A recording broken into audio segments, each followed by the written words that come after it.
We are back, and this is a big one today, a very big one, because it is the biggest movie of the summer, hands down, and now one of the top grossing films of all time, and the top five grossing comic book movies of all time.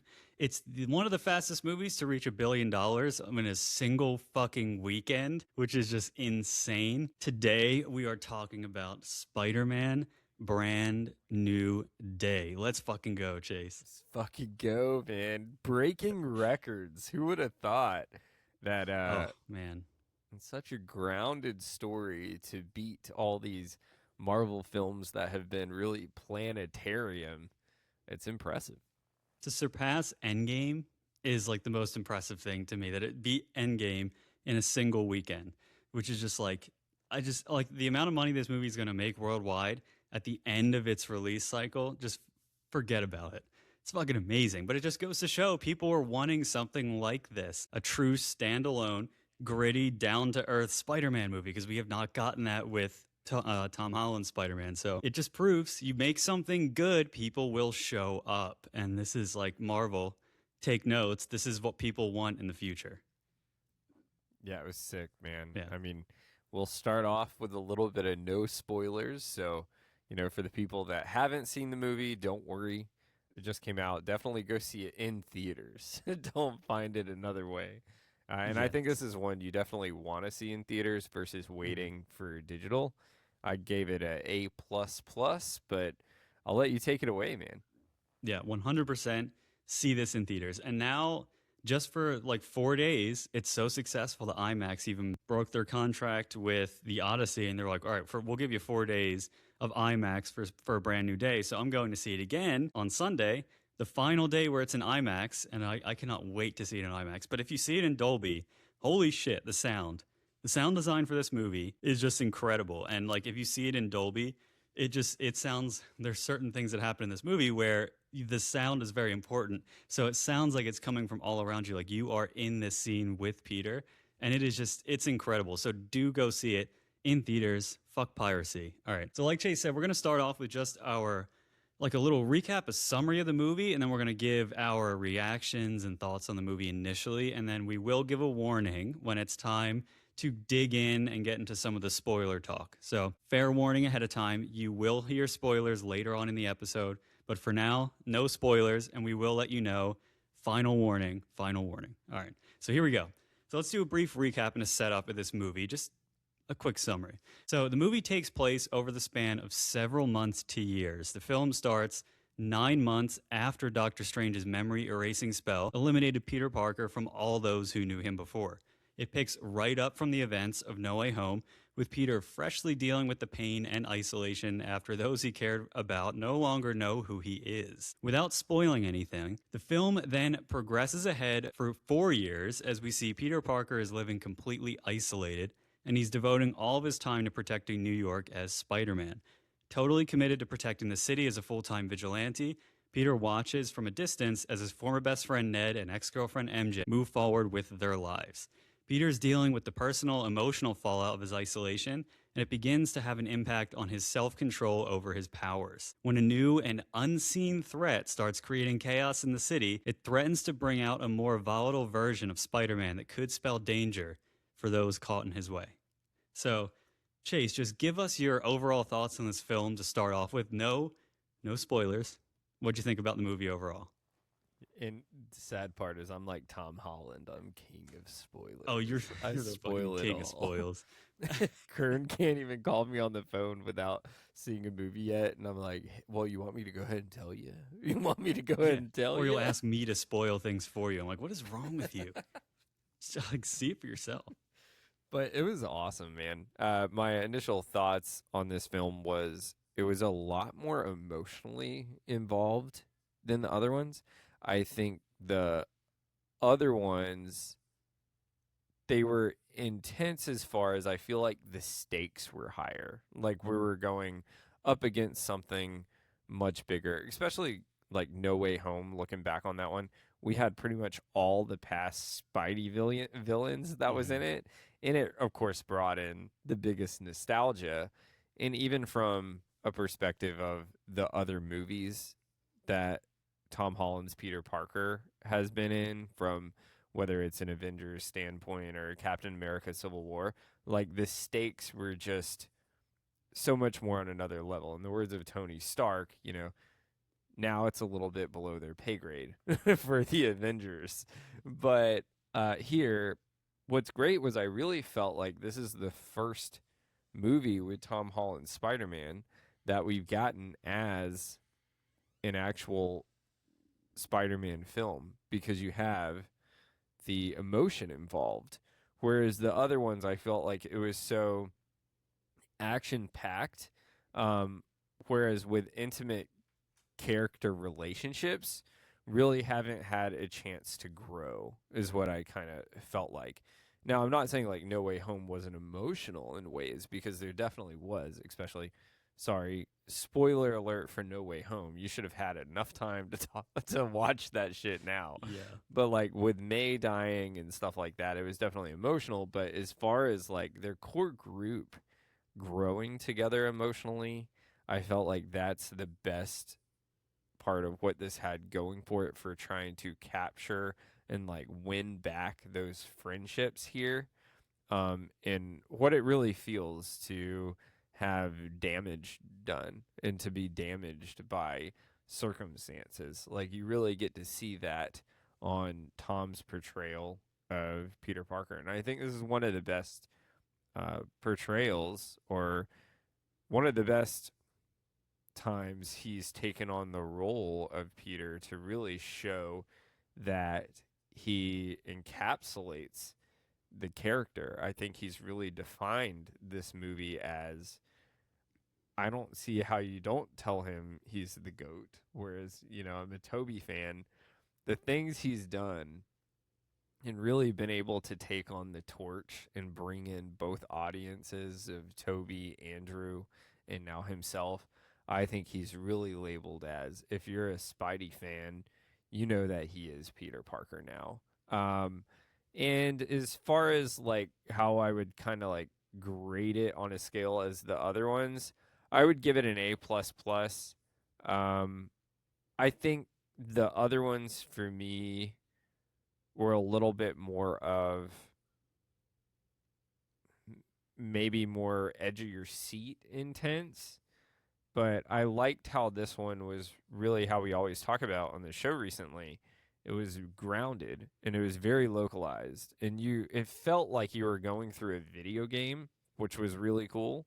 And we were talking about how it did feel like you kind of just jumped off the page of a comic book. So, and I feel like the other ones, really, because I guess there's so much at stake, because they were trying to up the ante with the villains and so much going on, being a cog in the Marvel universe, really didn't have that chance to have a grounded film like this and really take on the persona of, you really get to feel what it's like, as if you're Spidey on the ground with him, as if you're almost following him around and you're going on these missions and you're protecting just the city.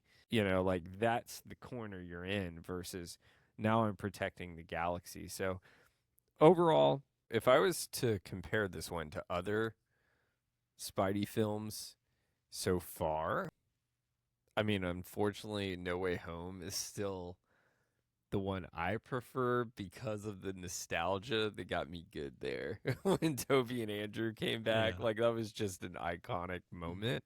But from an emotional perspective, I would probably put it second for me. So it's just right after No Way Home, because I liked it that much. We'll get into spoilers later. I just thought it was so creative too with the writing, and can really hit home. So that's ironic, No Way Home. But Hmm. if you think from a character perspective on an emotional level of what Peter's going through at this time, um, and how he's really in this movie, no spoilers, but he's not a boy anymore. He's now becoming Spider-Man. So I would put it number 2 for me out of all the Tom Holland Spider-Man films. And I guess number 2 overall, probably. What about you? Yeah, I mean that's what I was wondering is like just focusing on the Tom Holland ones, which man. So like my overall thoughts on this movie, I I had like full body chills watching it and felt like the entire time I was watching there was something about this movie, not only because it strikes a chord in many ways with me personally and like it just there was something about it. It felt like the most Spider-Man movie, and that's exactly what I told you when I got out. I was like, this one felt like a real Spider-Man movie. The other ones did feel obviously like Spider-Man movies because they were, but they also felt like it was Spider-Man fighting everyone else's villains, like dealing with Iron Man's issue, his problems, and his villains.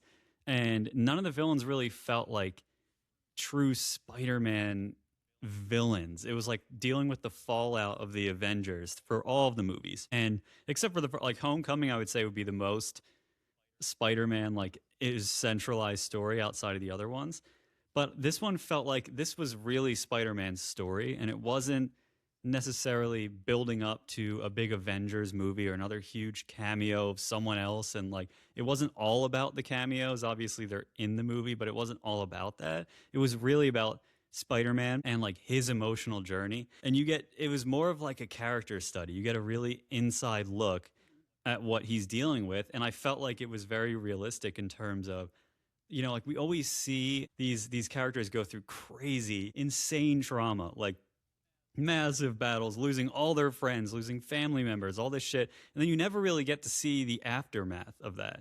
And I felt like this did such a good job of showing you that, where, it just felt more, it felt a lot deeper than the other Spider-Man movies. Like it felt like a comic book movie straight out of the comic, like you said. It felt very much like they opened the page and it jumped onto the screen. But beyond that, it just had so much more emotional depth than the other ones that I felt more connected to this one than I've ever felt to any of the other ones. And I love all of the Tom Holland movies. I think he's excellent as Spider-Man. But this one, he turned it on to a whole other level. This was the best I've seen him act, I think, in any movie. And that says a lot because he's been in a lot of movies. But I think like the first time I saw him was in The Impossible, which was that movie about the tsunami and he was incredible in that as a kid. But I think that was his best film up until now. I think this was his absolute best acting performance that I've seen from him, and that says a lot. Like this was just such a great movie overall, and I absolutely fucking loved it. And that's all I can say without spoiling anything, and which we'll get into in a second. But I thought this movie kind of also the tone of it, and I wanted to ask you about this. Like, what did you think about the tone and the pacing and like the darker, more grounded feel of the film? Did you appreciate that, or did you kind of miss that more colorful, happy-go-lucky version of Spider-Man that we had before? Uh, I mean, I love the colorful versions, but I liked being able to see a new creative take of a darker tone. I think this is the first time you really got to see Peter out of all the movies deal with something so hurtful. The only one that comes to mind that you think of Peter dealing with something hurtful was like Spider-Man 3 with Toby, and he just went emo. Like, I don't know what that was about.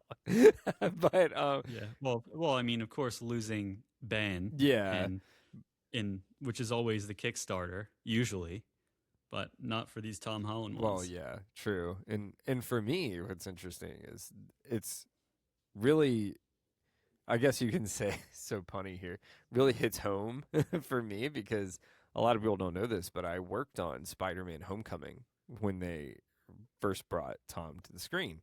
And, a lot of people weren't sure how he would really do in that role. And there's a lot of people that applied for that. Like he actually went up against Timothy Chalamet and a lot of different Hmm. ones. So, but he won the role and they still kind of weren't sure how he would come into play because during the time, right before then, it was Captain America Civil War that kind of brought him in to this realm.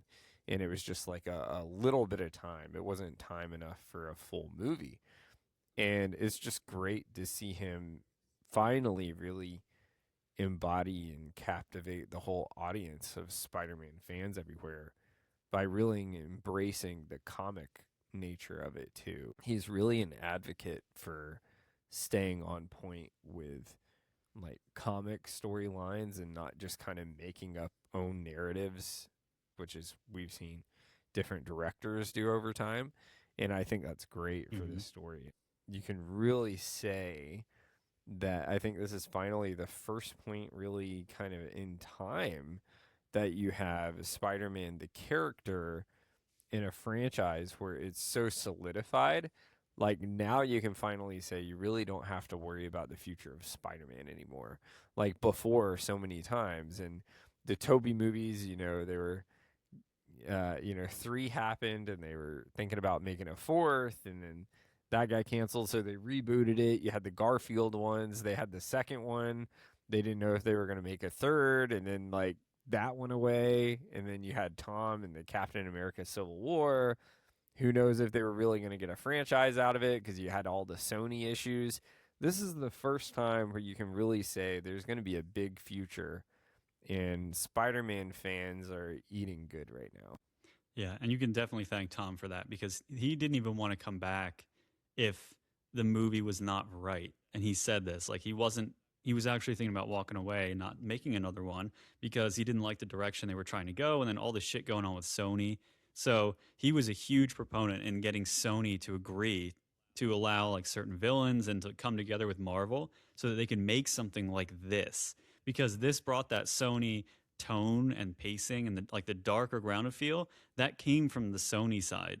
And because like the Marvel side was very colorful and he's just like a kid, but this Sony came in and we're like, we're going to make a more mature adult version of these films, and it worked. It paid off because the tone in this one is significantly darker than any of the other ones we've seen before it. The color, like the color in the screen, everything, the lighting is much darker, which typically I don't like, and that kind of threw me off when I first saw it because you're so used to the bright, vibrant colors of all the other ones. This one's a little bit darker, and there's a reason for it though. Whereas like a lot of movies and now like at least I'm starting to see a turn though, because ever since we've had that conversation about the lighting and color being like muted, now I'm seeing more and more movies come out with brighter color, brighter lighting, and I'm like, they listen. So in this one, though, it makes sense for it to be darker, like the colors and everything more muted, because it matches the emotional tone of the story. And so I think in this case, it's actually effective and it didn't bother me. And that's why I'm really curious to see what it looks like on IMAX, like on that big of a screen. Is it going to be really dark? Because we saw it on Dolby initially. But I think the tone of this one and the pacing and everything was perfect. I think this is exactly what we needed to get back into this character, because he is older now. He's a more mature version of himself, and it would make sense to make the storyline more mature as he's more mature, and then his friends are growing up, like everyone's growing up. So make the tone more mature, and then it can appeal to a broader audience, I think, when it's like this, because the emotional theming of this movie can really hit at like the heart of a lot of people. And so I think there's a lot of things that you can relate to when you see this movie for yourself. And I just thought it was absolutely excellent. I had chills. I was emotional the entire time. Like I've never felt that way.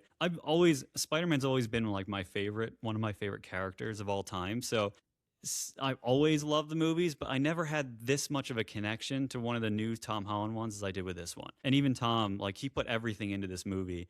And so it shows. It really shows. And like how I would compare this to the other ones, this is my favorite. Hands down, this is my favorite one of the Tom Holland generation. I loved No Way Home for the obvious reasons, because I love Toby. But I think as a film, this one was the most incredible one of all of them. I think it was the best one by far.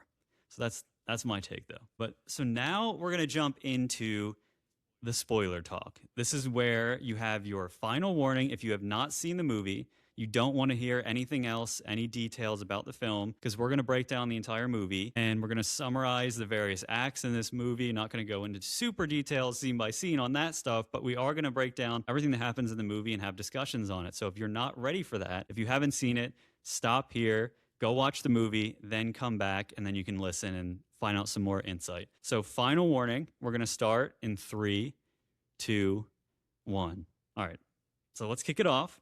We're going to start with the opening act, The Solitary Spider. So the movie opens with Peter tinkering in his apartment with his new Spidey suit that it appears he is 3D printed. Since no one remembers him anymore, he's basically poor. So I don't know where he's getting all the resources and money from, since he's just been fighting crime full time now and not getting paid for it.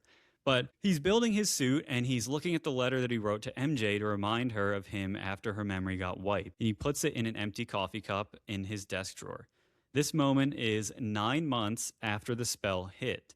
We then see Peter visiting Aunt May's grave, very, very sad. And then we see him somehow sitting upside down on a steel skyscraper construction beam, which, holy fuck, that's terrifying. And also, like, he stuck to it with his ass. So how did he do this? Is it like, did he web himself to the beam? It reminded me of Miles Morales, actually, Into the Spider-Verse, when they're sitting upside down.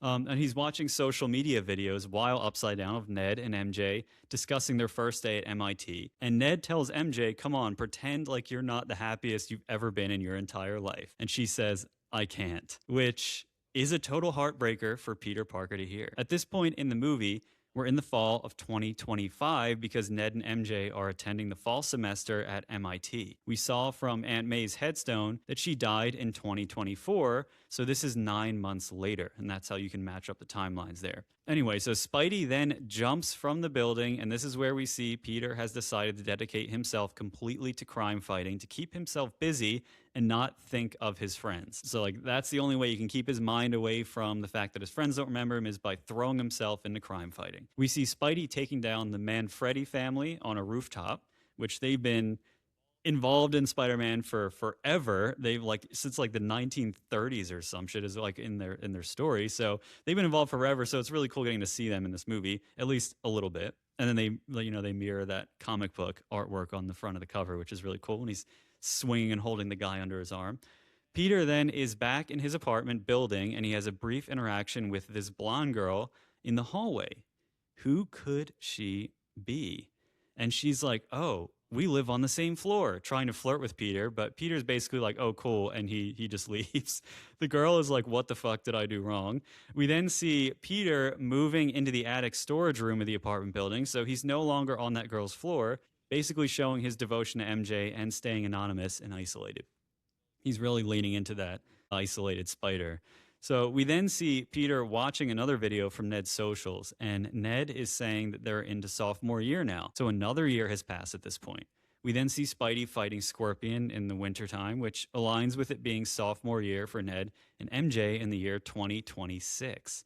The timeline is interesting because if you watch Daredevil Born Again, Fisk becomes mayor in January 2027, and he goes on a rant about a gun-toting lunatic with a skull painted on his chest and a man dressed like a spider acting as vigilantes in the streets, which he obviously despises. And you can even see in this movie there's like trash cans with torn Fisk posters on them, Fisk for mayor, which is kind of cool.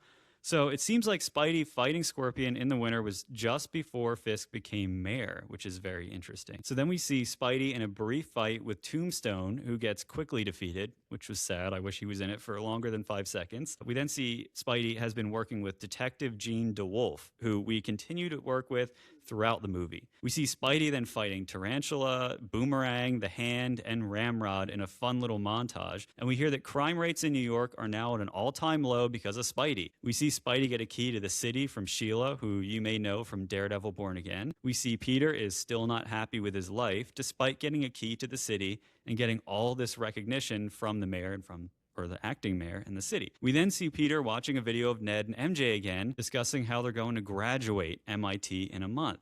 And how Ned and MJ were both dreaming about this back in the day when they would sit on the rooftops. It's extremely sad because Peter was there for that too, but they don't remember that. MJ cuts into the video of Ned's video and she says, "Who do you think is even watching these videos?" And Ned says, "I don't know, someone." To which MJ says, "By someone," as Peter is watching, which is unbelievably brutal. But this is important because now the timeline for the film is fully caught up at this point, as we've been following the 3 years that MJ and Ned have been at MIT, which 3 years at MIT is absolutely ridiculous. How the hell do they graduate in 3 years from MIT? So that puts the timeline in the year 2028 at this point, which this aligns with what Kevin Feige said that Brand New Day takes place before Doomsday and 4 years after the events of No Way Home. Then this is where the real events of the story begin, with Spider-Man chasing an armored truck through the streets of New York that's causing massive damage. And this is where we see the Punisher show up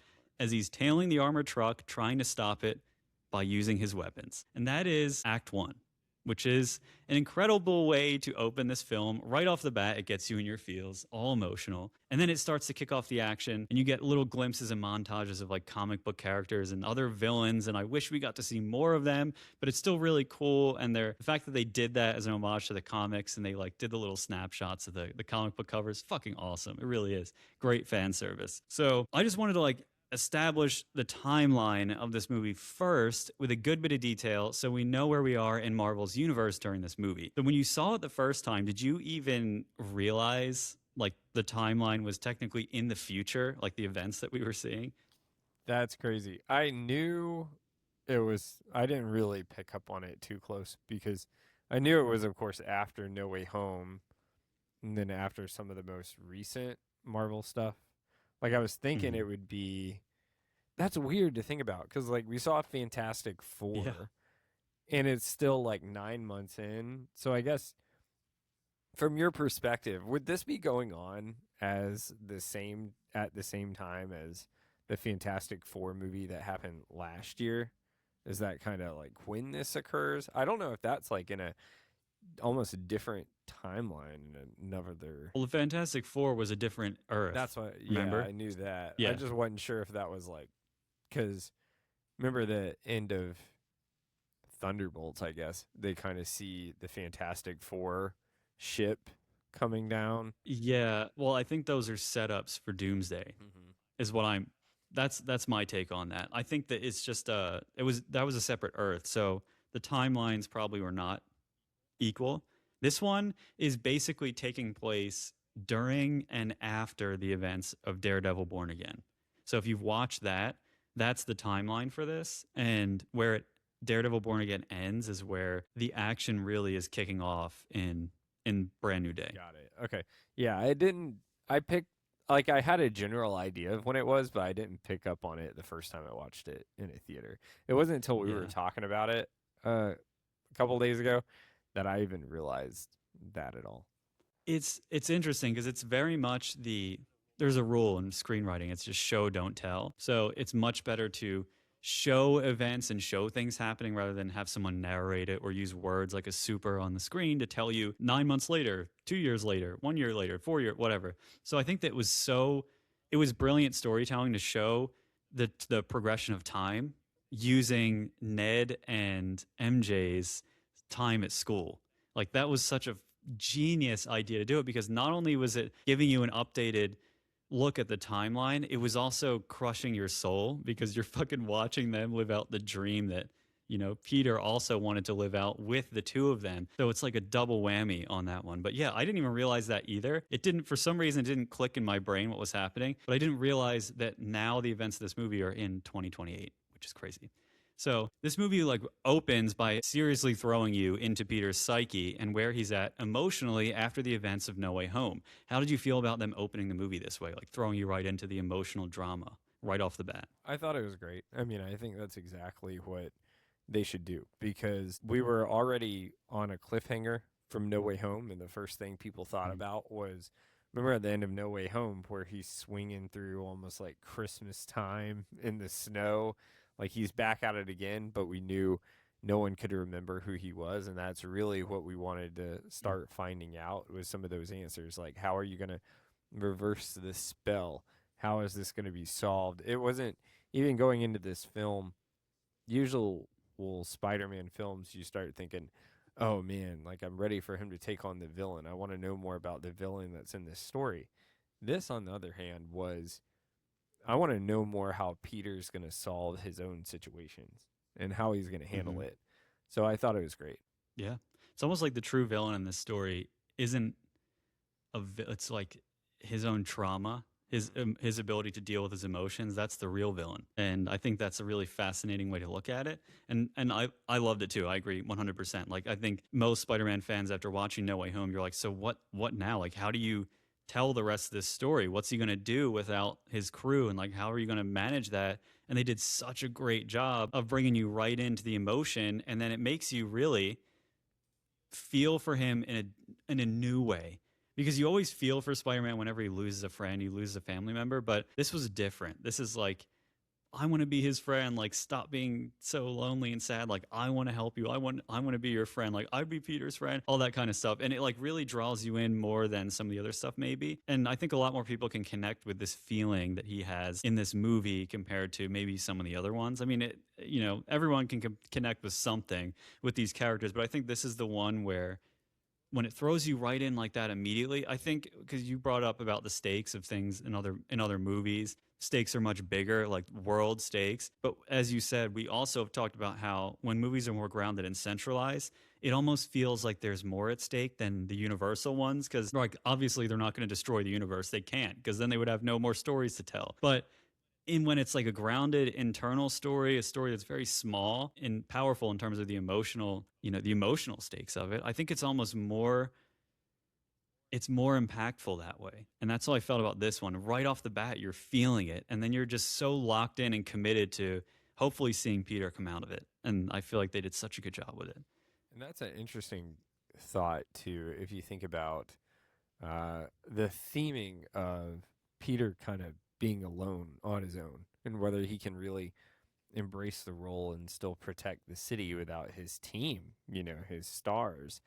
And I think that's a theming in Spider-Man, the character in general, that a lot of us don't think about. Because even if you go back to the other two, which relates here because the other two just helped him right before this movie, they disappeared, but even in their own films. So Toby in the first three, the theming was that MJ always wanted to be a part of his life. And even in Spider-Man 2, when they're in that cafe, she asks him if he loves her. And of course, he pulls the bear from Obsession, but it's for a reason. He's like, no, we're just friends, blah, blah, blah. He says he doesn't, but really we know he does, but it's because he wanted to keep her out of trouble. So he chooses to be alone in his own way there. Then Andrew, in his series, he kept choosing to be alone and kept choosing to break up with Gwen because he didn't want Gwen to get hurt. And then the one time he chose Gwen, look what happened. He lost Gwen. So now you have Peter, and he has chose MJ the whole time. And then ultimately what it came down to was he had to make the choice to leave her to be on his own so he could save the rest of the city. So or really the world at that stake for what was there in the last one. Mm-hmm. So it comes to this theming of the Peter Parker's character. He's someone that I think a lot of people relate to. He's the definition of, if he was real, right? You could call him a true hero, because what defines a true hero is you choose other people over your own selfish desires. Yep. Sacrifice is the word, and it is the theme, and it is like, if you want your kid to look up to if they love superheroes, you want them to look up to superheroes, Spider-Man's the one. He's all about self-sacrifice, and his whole story is just tragic. But so it's clear from the start that the Spider-Man that we're seeing in this film is not the same one that we've seen in previous movies. He's much more self-assured in his abilities. He's more mature, and he's definitely more focused on street-level crime. Rightfully so, given all the trauma and loss he's been through. Seeing a deeply depressed and isolated version of Spidey in this film was something that we have not seen before with Tom Holland's Spider-Man. We saw it in Amazing Spider-Man 2 with Andrew Garfield, but not with Tom. Even after he lost Tony, he didn't totally isolate himself like this. So how do you feel about this version of Spider-Man? Did you like it more than the happy-go-lucky high school Spidey? Does it feel more realistically grounded? Like, what do you think about this version of him? I think it's something we have all kind of really been waiting for, because if you look at Tom's Peter, and how he's really grown into the character in the beginning, he was the true portrayal of the high school kid. Like he was always under Tony's shoulder, Even in Homecoming, when he had that incident with the boat, he caused that mess, and he was even screaming at Tony. He was like, "If you really cared, you would be here." And Tony got out of the armor suit, and he's like, "I am here." And then he took the suit away because he was like, "What if something happened to those people tonight?" And Peter couldn't really answer. And he's like, "That's on you. But if something happened to you, then that's on me." So then Tony was like looking after him. So he's always been with him there. And then, even after he lost Tony, which I think that in a way, we did have a whole film like kind of dedicated to his loss there. Then the other big loss was May, who has been there for him since he was born. Like that's his other like figure, which Tony I would say has kind of like always been a father for him. Well, that was his mother basically, for what he had. And then now you like he's really was in the dark in the last one, but you still had you had his new two mentors, right? That are the other versions of himself, along with the person that his partner MJ, and then you have his best friend Ned that like picked him up. But now you lost all of that. So I think to give an answer to your question here, I think we were all waiting for it because this has been the most strong perseverance version of Spider-Man we've seen, because he's had all the losses, so much more than the other two, and he's always been able to persevere through them. So now you're seeing that literally everything's taken away, and I think people were wanting to see how he would handle that, whether he would, a quote from the movie Never Back Down is, "You're either backing up or getting the hell in." And you got to be proud of Peter Parker or Tom Holland here, because after sacrificing everything, he still chose to protect the city and just keep taking everything one day at a time. And so I think it was something that it was needed. I think everyone always wants to be like, how can we make this bigger and better, especially studios? How can we make this bigger and better with whatever villain's there and what we can throw at you? Well, sometimes it's not about that. Sometimes it's about like how the character grows and how you can take a character from doing an entire personality shift. And I think this is the one where you finally see he's not a boy anymore, but he actually becomes Spider-Man. And that's really what we get. Yeah. I mean, I love this version of him. I love seeing him fully on top of his game. Like he's got all his powers down. He knows how strong he is. He knows all of he knows his limits, and he also knows, like the absolute peak of his power is what it seems like. He's not at the peak yet, but he's like so self-assured. Whereas the other ones, he's always questioning his decisions. He's questioning everything. He's asking everyone else for help. He's asking everyone else, should I do this? Should I do that? What do I do here? What do I do here? Mr. Stark, what do I do? But like, he used all the information, all the experiences that he had. Now he's becoming this more matured, like, I know what to do, and I have to know what to do because those who were there for me and taking care of me and helping me are not here to help me anymore. He's truly on his own. He wiped his memory from everyone. So who is he going to go to ask for help? Like, to tell him what to do? He doesn't have anyone anymore. And like, even when he lost Tony, it was interesting because he didn't isolate himself. He dug deeper into his other relationship. And then he lost May. And May, I think, was the absolute breaking point where he's like, I can't do this. I can't let people around me continue to get hurt, and I can't lose people around me anymore. And then MJ nearly getting killed in No Way Home, getting saved by Andrew Garfield. So it's like he sees all these things happening around him, and he has to make the sacrifice. And that kind of leads into the next part of this question, which is seeing Peter completely isolated like this, living in the attic of the apartment building, watching Ned and MJ live out their dreams without ever knowing Peter played a big part in their lives was so devastating to see. But like, what really stood out And all of that was how they were so effectively drove home the sacrifices that Peter continues making even after the spell took hold. We see the dichotomy between Ned and MJ living the dream the three of them had with a normal life and going to MIT. And we see Peter consistently fighting crime with bruises all over his body, putting his life at risk to continue to keep Ned and MJ safe from afar so they can have that normal life that he wanted, but he's sacrificing himself to give it to them because he cares about them so much. The theme of sacrifice is literally all over this movie, and it's made abundantly clear in the opening act. What did you think about, the way that they showed Peter's sacrifice in this early act of the movie? Did you feel like it connected you more with the character than ever before? Yeah, because you can kind of see in a way that in this movie, Peter, you still, as you were saying, you get the really cool acrobats, and you even get the first person perspective in this movie of him swinging through the buildings and stuff.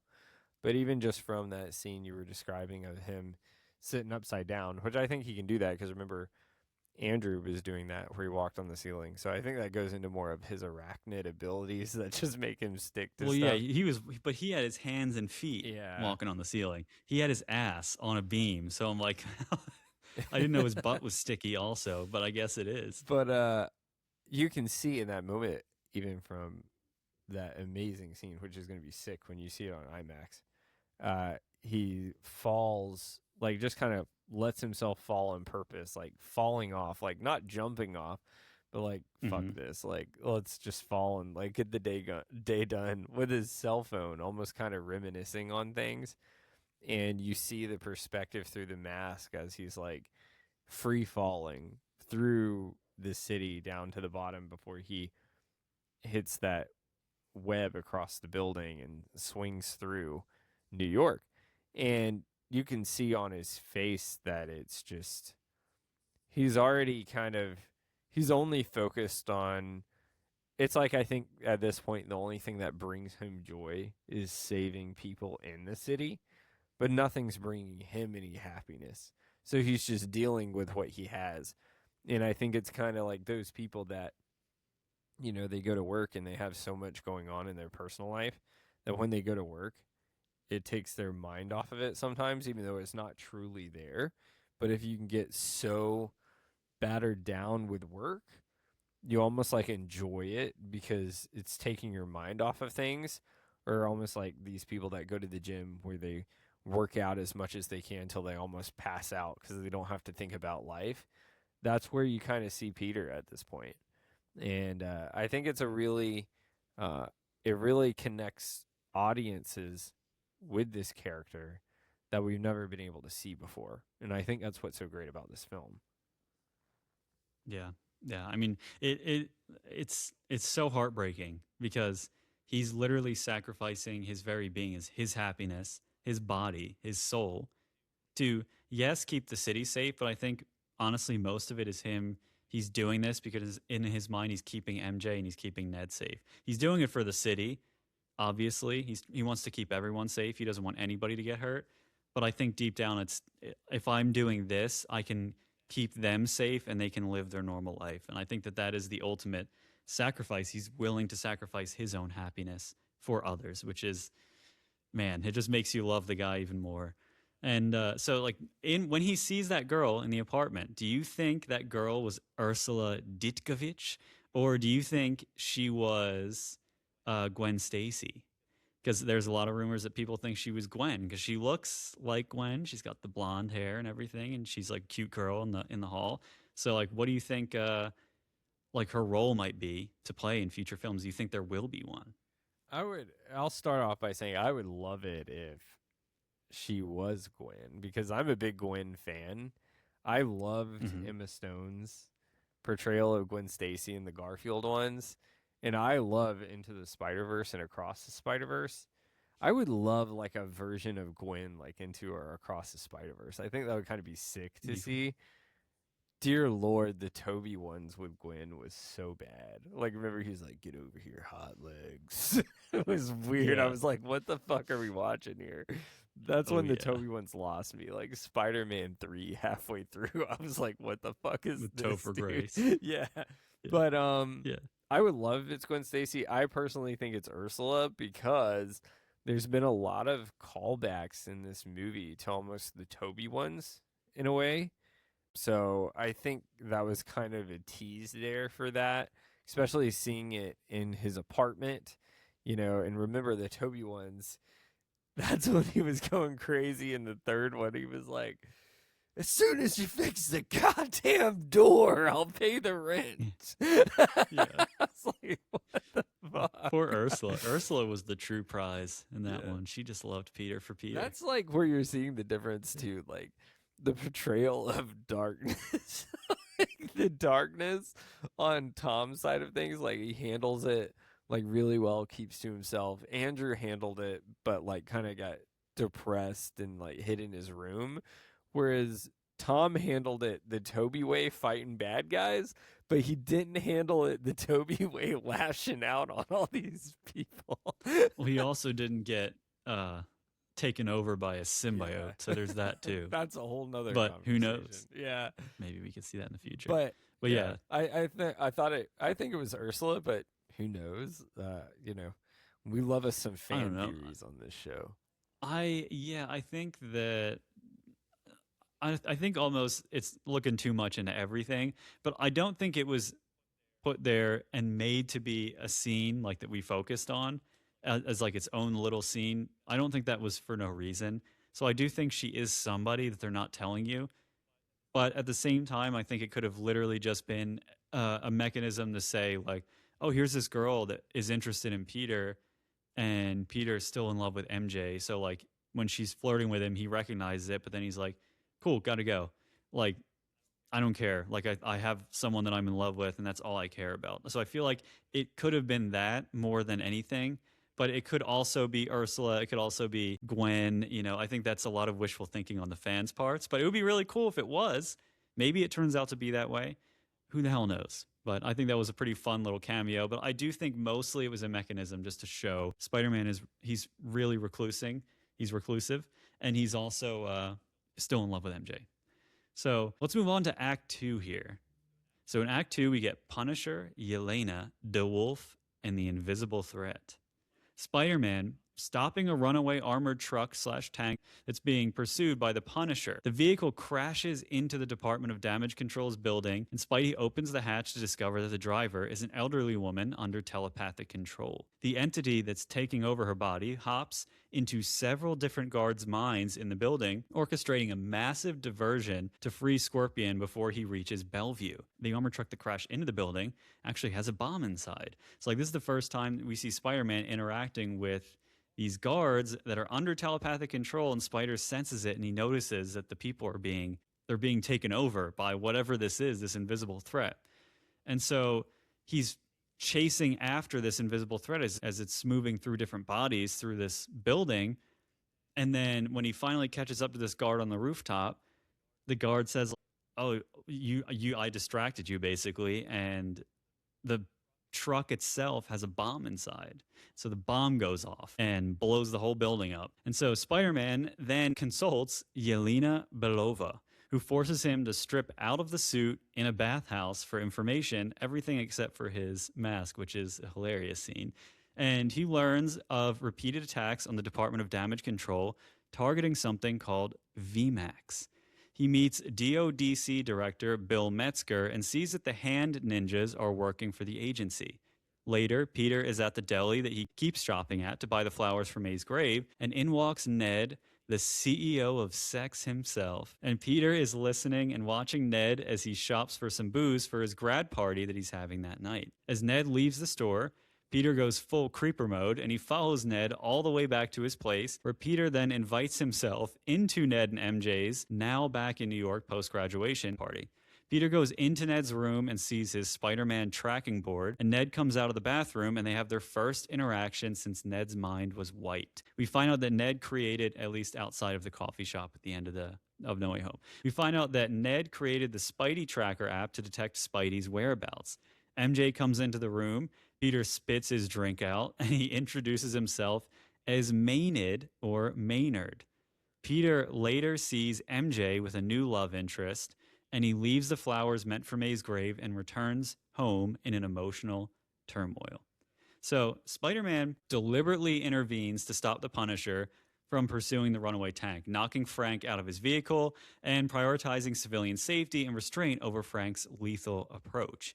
Given that this is their first extended interaction in the movie, how effectively does the scene establish the core tension between their philosophies? Like Spider-Man's insistence on non-lethal justice versus the Punisher's willingness to use extreme force, and in what ways, if any, do you think it plants the seed for the complicated, almost fraternal dynamic they develop later? I think it was great. I think, John Bernthal, that plays Frank Castle, was talking about this, that they were hesitant to do this at first because they weren't sure how their chemistry of the characters would mesh. Which actually, fun fact is, John Bernthal helped Tom Holland get the role as Spider-Man. He did an audition with him and threw the shoe, and then he caught it, and it looked like he was catching it with a web. So he's always been there for Tom. So it's interesting to see this in a film perspective of kind of those two having each other's backs. But from the perspective of chemistry here, I thought it was great because it kind of shows how, Frank Castle really is a lethal weapon, like Mel Gibson back in the day. But then you have almost, Peter, because let's be real, Peter could beat the shit out of the Punisher if he really wanted to. It's just the way it is. And he was swinging through the city, and, he has his own experience, Peter does, with, working with Tony and all these other people in the past. Frank helped him out, but he wants to blow himself away out of every scenario with explosives and guns. And Peter was just like, go home, Frank. It was just he's not begging for help anymore. Yeah, exactly. But I thought the connection with the two was on point because it showed as well that I think it's an interesting theming. You have two people that are fully alone. That's all they have now. If you look at Frank Castle, if you know his true backstory, he has nobody, just like Peter has nobody. And it worked perfect. It kind of it didn't create the Tony to Peter perspective of the dad to son kind of thing. It created almost like two brothers that are looking out for each other, that are in this to win it and will do whatever it takes. And one kind of gets on the other one's nerves, but they'll still put up with it in a way. And I think that's the vibe it gave. But I thought it was fantastic. I really hope that we see a lot of the two in the future. And it was just such a creative introduction into the relationship of those two. Because when you think of Frank Castle, you really think of dark stuff. There's nothing. And like you said, it's funny how the other Spider-Man films were more lighthearted, bright colored. And I feel like this was the perfect one to bring Frank into because we haven't seen a dark tone like this ever before. Right. It's a good point. It did really feel like older brother, younger brother scenario in this movie. It really did, which is awesome. And I think you touched on a really good point that tonally this is the right choice to bring the Punisher in. I don't think he would have fit well in the other ones, although I can say that the dynamic between the two of them, where Frank is very dark and serious and just I want to fucking kill everyone, and Spidey is more happy-go-lucky, optimistic, sacrifice, true hero mentality. Their dynamic is really funny together. And it probably would have worked maybe if they had good writing to make it work. But I think that based on the tone of this and based on the backstory of the Punisher, that this story being the really dramatic internal character study of Spider-Man fits so well with the Punisher's backstory. I mean, because his whole family getting murdered is just fucking insanely tragic. So I think it worked really well. And I think it really, between the two of them, their interactions, it's funny because it kind of reminded me of, it's like Spider-Man seeing potentially what he could turn into if he loses control. Punisher is just reckless, has no self-control whatsoever. He'll fire his fucking guns into a sea of 1,000 people to try and kill his target. Not intentionally trying to kill people other than the target, but like he's so focused on getting his target that he just doesn't care the destruction he causes in its wake. And so like I think it's really interesting because the dynamic between the two of them is like Punisher is like what Peter could turn into if he loses control, and Peter is like what the Punisher could turn into if he gains control. So I think it's a really interesting dynamic between the two of them. I fucking loved it. I think it's funny how it started off. It seemed adversarial. It seemed like they were frenemies in a way, but as we see as the movie progresses, it changes, and it's fucking awesome. What were your thoughts on the telepathic mind control passing from body to body? I thought it was a creative way to do it. However, I thought it was predictable. And maybe that's because of some of the leaks that happened. But the minute it started going body to body, I kind of figured out what was happening. Yeah, it was cool. Like I agree with you. I think the whole thing was very cool, and the way it was acted, the acting was amazing to pull that off, to have everyone do that. I saw some behind the scenes stuff for that. It was really cool how they did it, and I agree, it was cool. So what are your thoughts on this bathhouse scene that we got with Yelena? Did you find it weird that Yelena was in this movie? Like, it's, to me, it seemed really random, but I guess they chose her because she's sort of the leader of the new Avengers. So maybe they just did that to tie them together. What are your thoughts on that? The cameos were interesting choices because before I went into the film, especially with one of the characters here, we get a lot of that Peter interacts with. I thought we were going to get like another Charlie Cox or Daredevil again or something like that. I wish. But then when we got Yelena, I thought it was cool. I guess because of Thunderbolts kind of came out last year, maybe is why they chose to do that. Yelena's cool. I thought the bathhouse was interesting.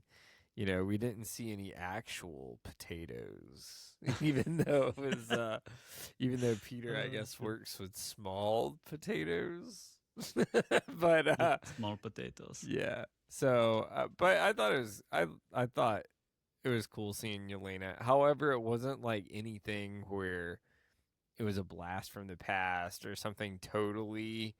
It was unexpected, but it wasn't like a character like in No Way Home where you saw like Andrew and Toby. The whole theater freaks out. Everyone's just kind of like, "Oh, that's cool," and that was about it.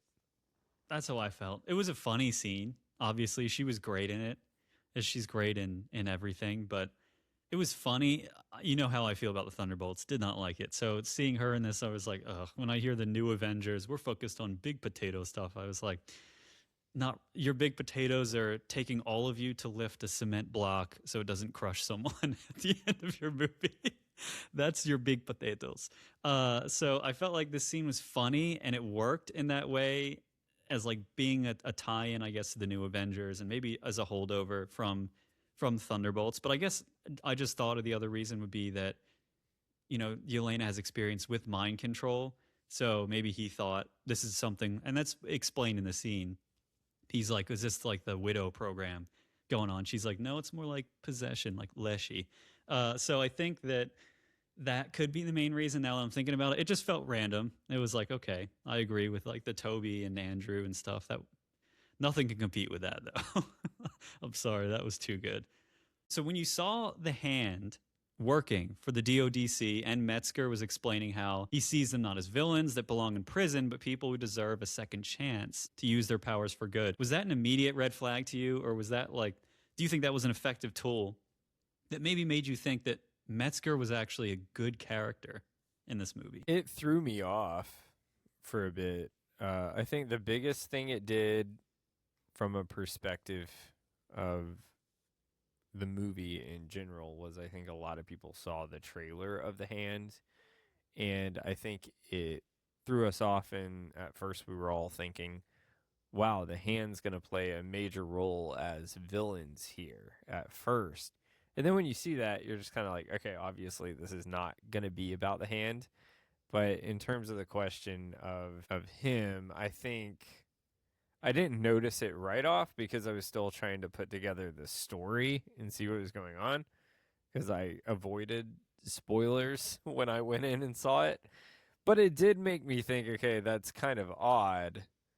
Um, but maybe they were doing it more just to kind of throw the audience off so you could figure out who the villain was of this movie, even though it was kind of predictable.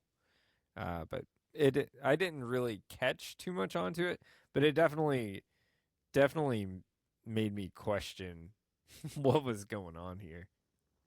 Yeah. It was initially for me, red flag right away. I was like, why does he have the hand? Not like, the hand they're an interesting group of villains. And if you watch Daredevil, you learn a lot more about the hand in Daredevil, the original Daredevil series, not the new one. So I think that them being in this is fucking awesome. I think they're so cool. They're one of the coolest villain groups I've ever seen. And so like them appearing in this scene immediately to me was a red flag. But then when you hear Metzger explain it away, like, oh, they're just kids, bunch of kids that were looking for a leader. They were lost.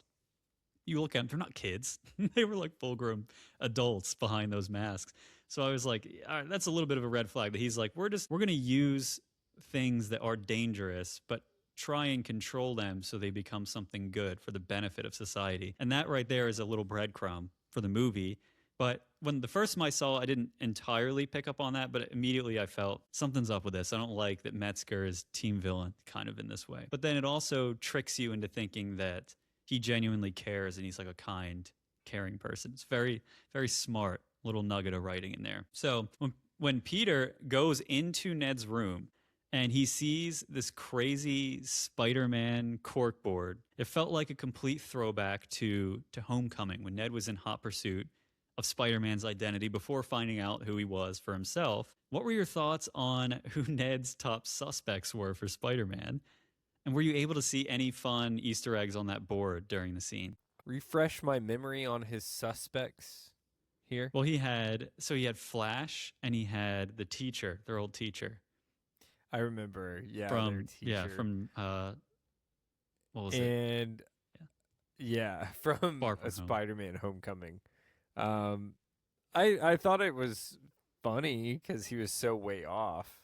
I mean, I just picked it up as comic relief. Is really what I thought it was. Yeah, I mean, it is meant to be funny, but it was hysterical when they lift the thing up. But when you think a little bit more about it, he's closer than it would appear to unmasking who Spider-Man is, because if you think about it, during all of those scenes, that teacher and Flash were there for everything when all the shit was going down and Far From Home. So they were nearby always. And then one of them was usually out of sight or somewhere, I guess, away from his line of sight, wherever Ned was. So he's in the vicinity. And if, again, like his memory got wiped. So Peter was never there in his mind. So Flash and the teacher are always there, and they were always in Europe, and they were always together. So like it could have been one of them. I think that's pretty funny that they chose those two. But like on the board, they also had the first thing you see is Spider-Man British, and that was like a little Easter egg for Tom Holland because Tom Holland's British and he's playing Spider-Man. So that was a little like thing there. Then they showed a bunch of other shit that was kind of hidden on the board as well, like clippings from Far From Home, from No Way Home, the Night Monkey, all this other stuff. And like they had the picture of one of the people that was up there on the board was I believe it was Tom Holland's brother, was one of the faces of like he drew on it, was like trying to figure out if that was Tom or not. I think it was his brother, that picture.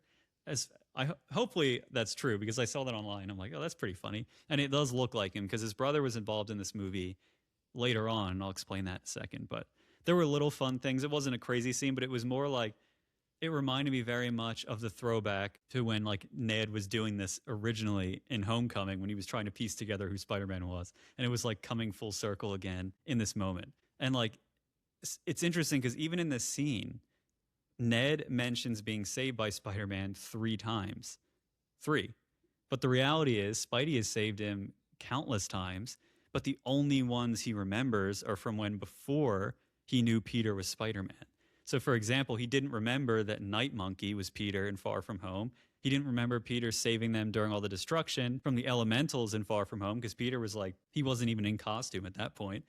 And then, so it's like a really subtle piece of dialogue that drives home how effective that damn memory wipe spell truly was, and it's sad. But did you notice how Peter, when he introduced himself to Ned or to MJ, when she asked his name, he said his name was Maynard, and he's like a Maynard to throw them off a little bit, a combo of May and Ned. And he also introduces himself later as Ned, like later on in the movie. So it's kind of a fun way for him to keep those close, the loved ones, like really close to him, even if they passed or forgotten him. He will never forget them. And I think that says a lot about his character, that he's like, he loves these people so much, he's never going to let them go, even if they've let him go. It's pretty crazy. No, I thought it was good.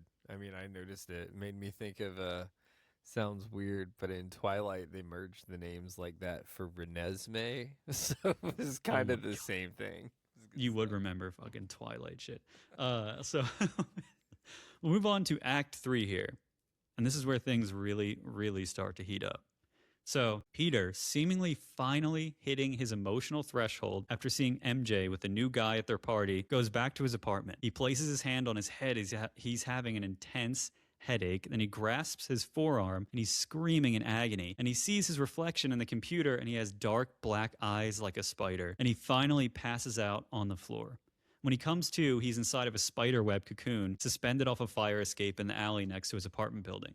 He peels open the web cocoon, looks down from the great height, and he falls out the web, realizing he doesn't have his web shooters on. He ping-pongs off the fire escapes until he hits the ground hard as shit. He looks down at his wrists, and he now has organic webbing coming from his wrists, which looks totally disgusting when it's oozing out, and he gags and dry heaves at the sight of it. Peter is in the alley in his underwear, so he jumps back through a window, takes some random person's clothes from the top of a washer, and heads back to his apartment.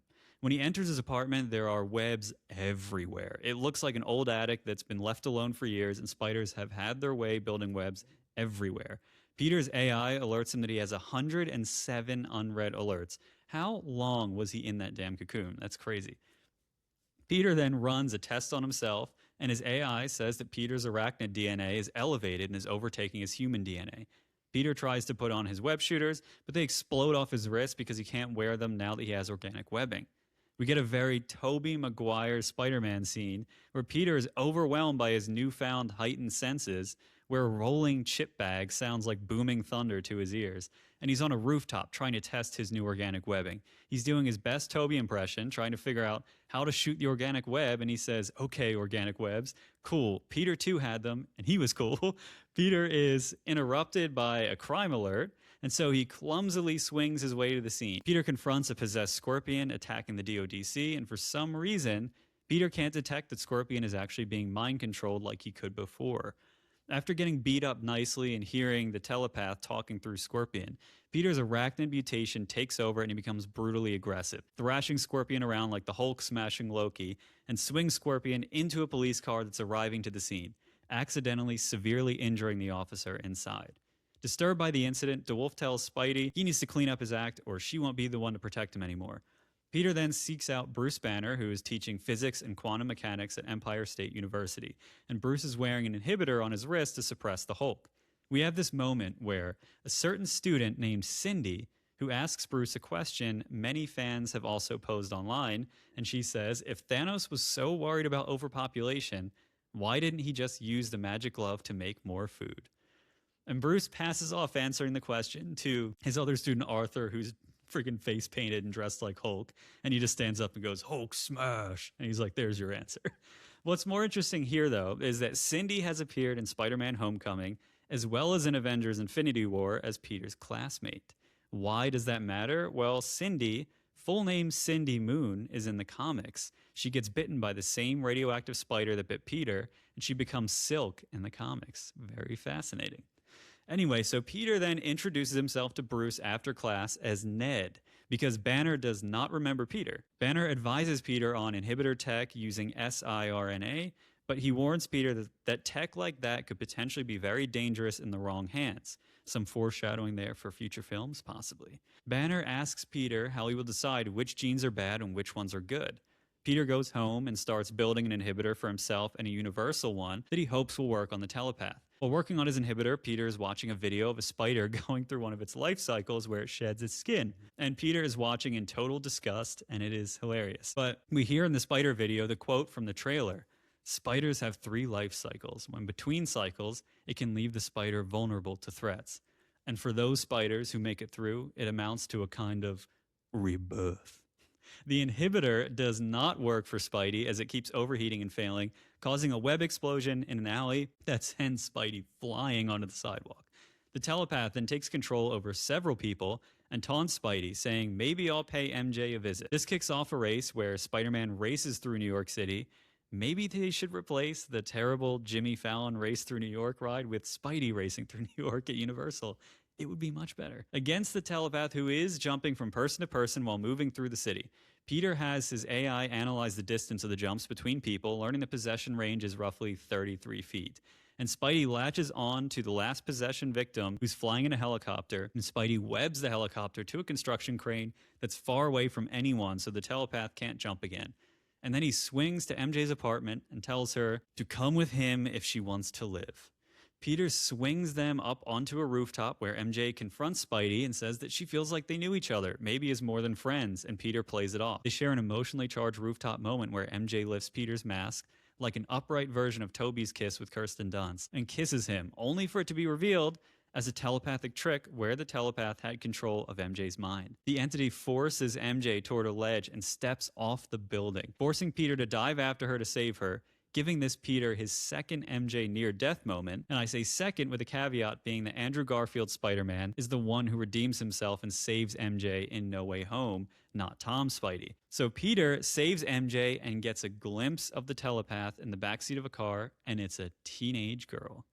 So there's a lot to unpack here in this next act, but let's start with the organic webbing scene. Did you appreciate the fun little homage to Toby's Spider-Man scene when he's first learning to shoot his webs in the OG Spidey? Like Toby's like, up and away web. And I think it makes sense, you know, in this scene here, since Tom and Toby just met in No Way Home. So like, what do you think about that? I thought it was great. And this is, I'm a super Toby fan. So it was kind of a cool callback to Toby and kind of honored him in a way, especially like the OG Toby fans like me really enjoyed it. And I like that he even threw in there, because they could have just, brushed past it and had him just do that, and it was like the homage and the Easter egg. But he did say, and Peter too had it. So like that was pretty cool. It even kind of showed like it was almost like a moment where it made the audience realize that this Peter, even though he's in a different place in his life, he didn't forget what he just went through with those two. Yeah, I love that. I think that's a really good point, because they could have just been like, all right, we did No Way Home and we had the cameos everyone wanted. Now we're moving on. This is a new story. We're not even going to acknowledge that happened. But they chose to keep that influence they had on him in this one. And this movie very much felt like a combination of Toby and Andrew Garfield's Spider-Mans combined into one with Tom Holland's movies. So I love that they did that. I think that was a brilliant way to incorporate those two into this one and keep their legacy alive. I thought it was freaking awesome. So I agree. So seeing Spidey, Peter, wake up in that web cocoon was genuinely frightening for me. I fucking hate spiders. They creep me out. So it was also extremely gross. So it was a nod to the other Spidey comic called The Other, where he begins mutating. And Spidey's mutation turned this movie into a body horror.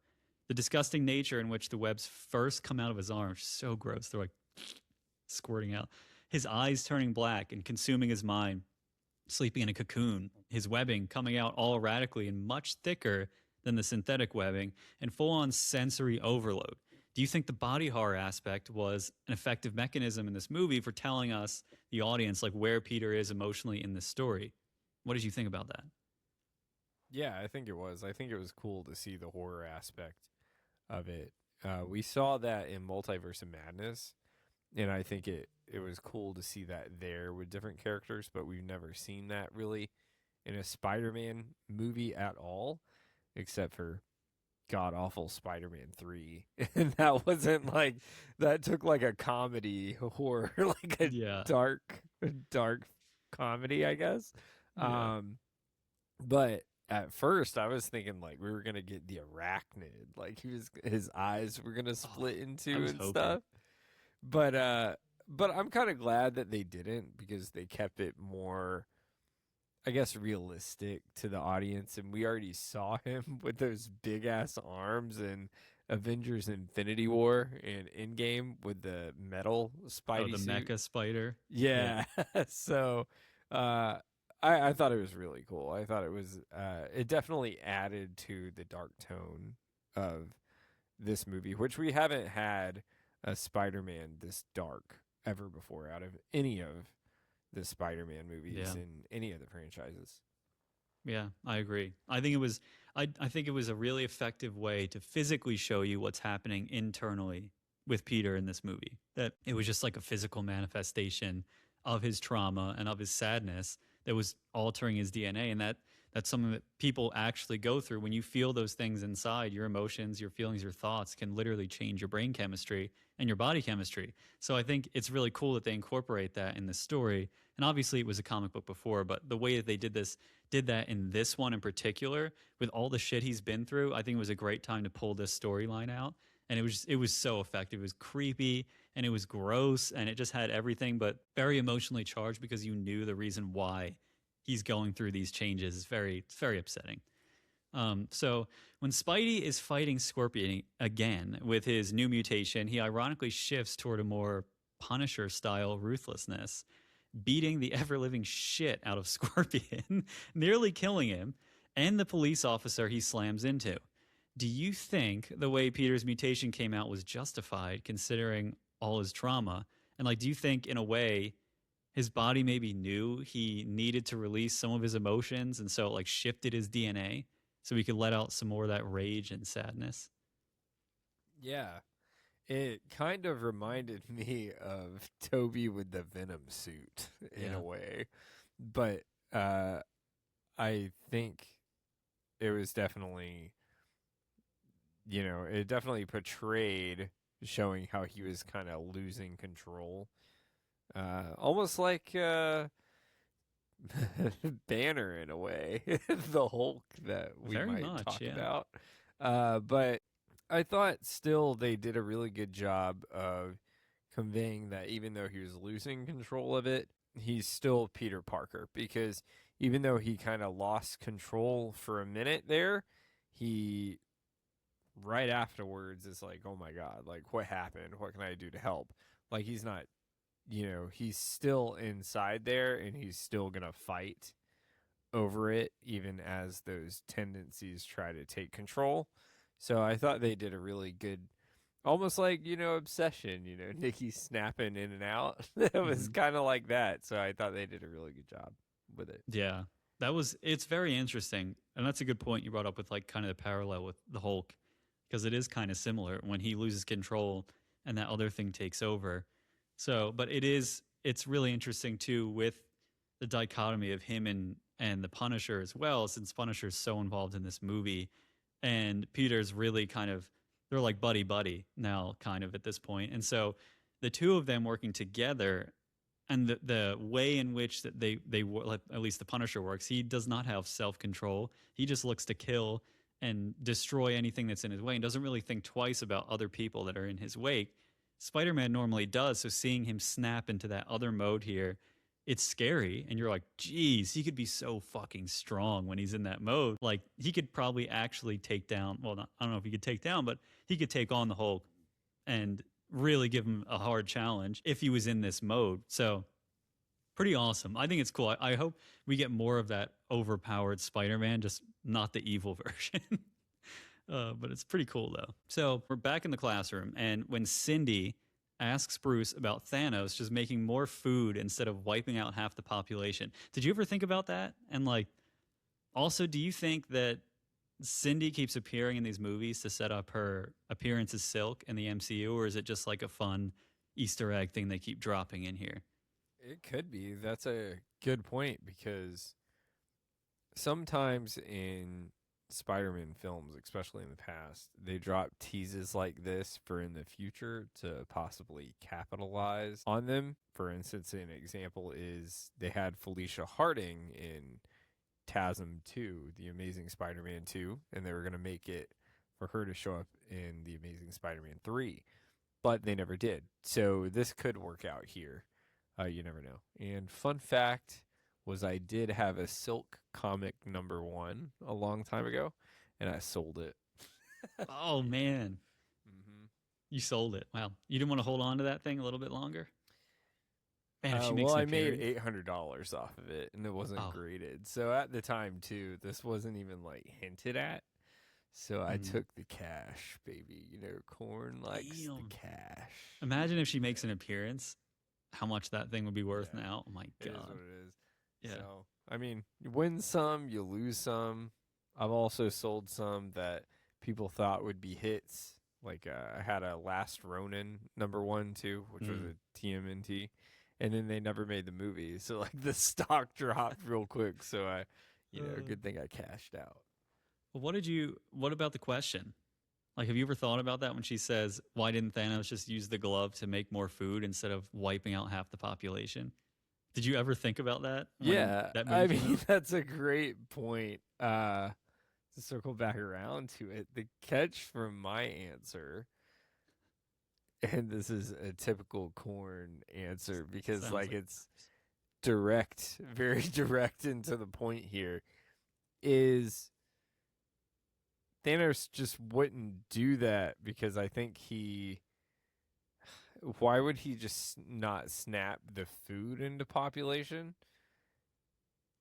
yeah, I like the guess. question was like, why didn't he just use the glove to make more food? Because his claim was that the universe is now overpopulated and there's not enough food to sustain Yeah. all the life. So like, why wouldn't he use the glove to just make more food instead of snapping and clearing out all of the people and killing all these people?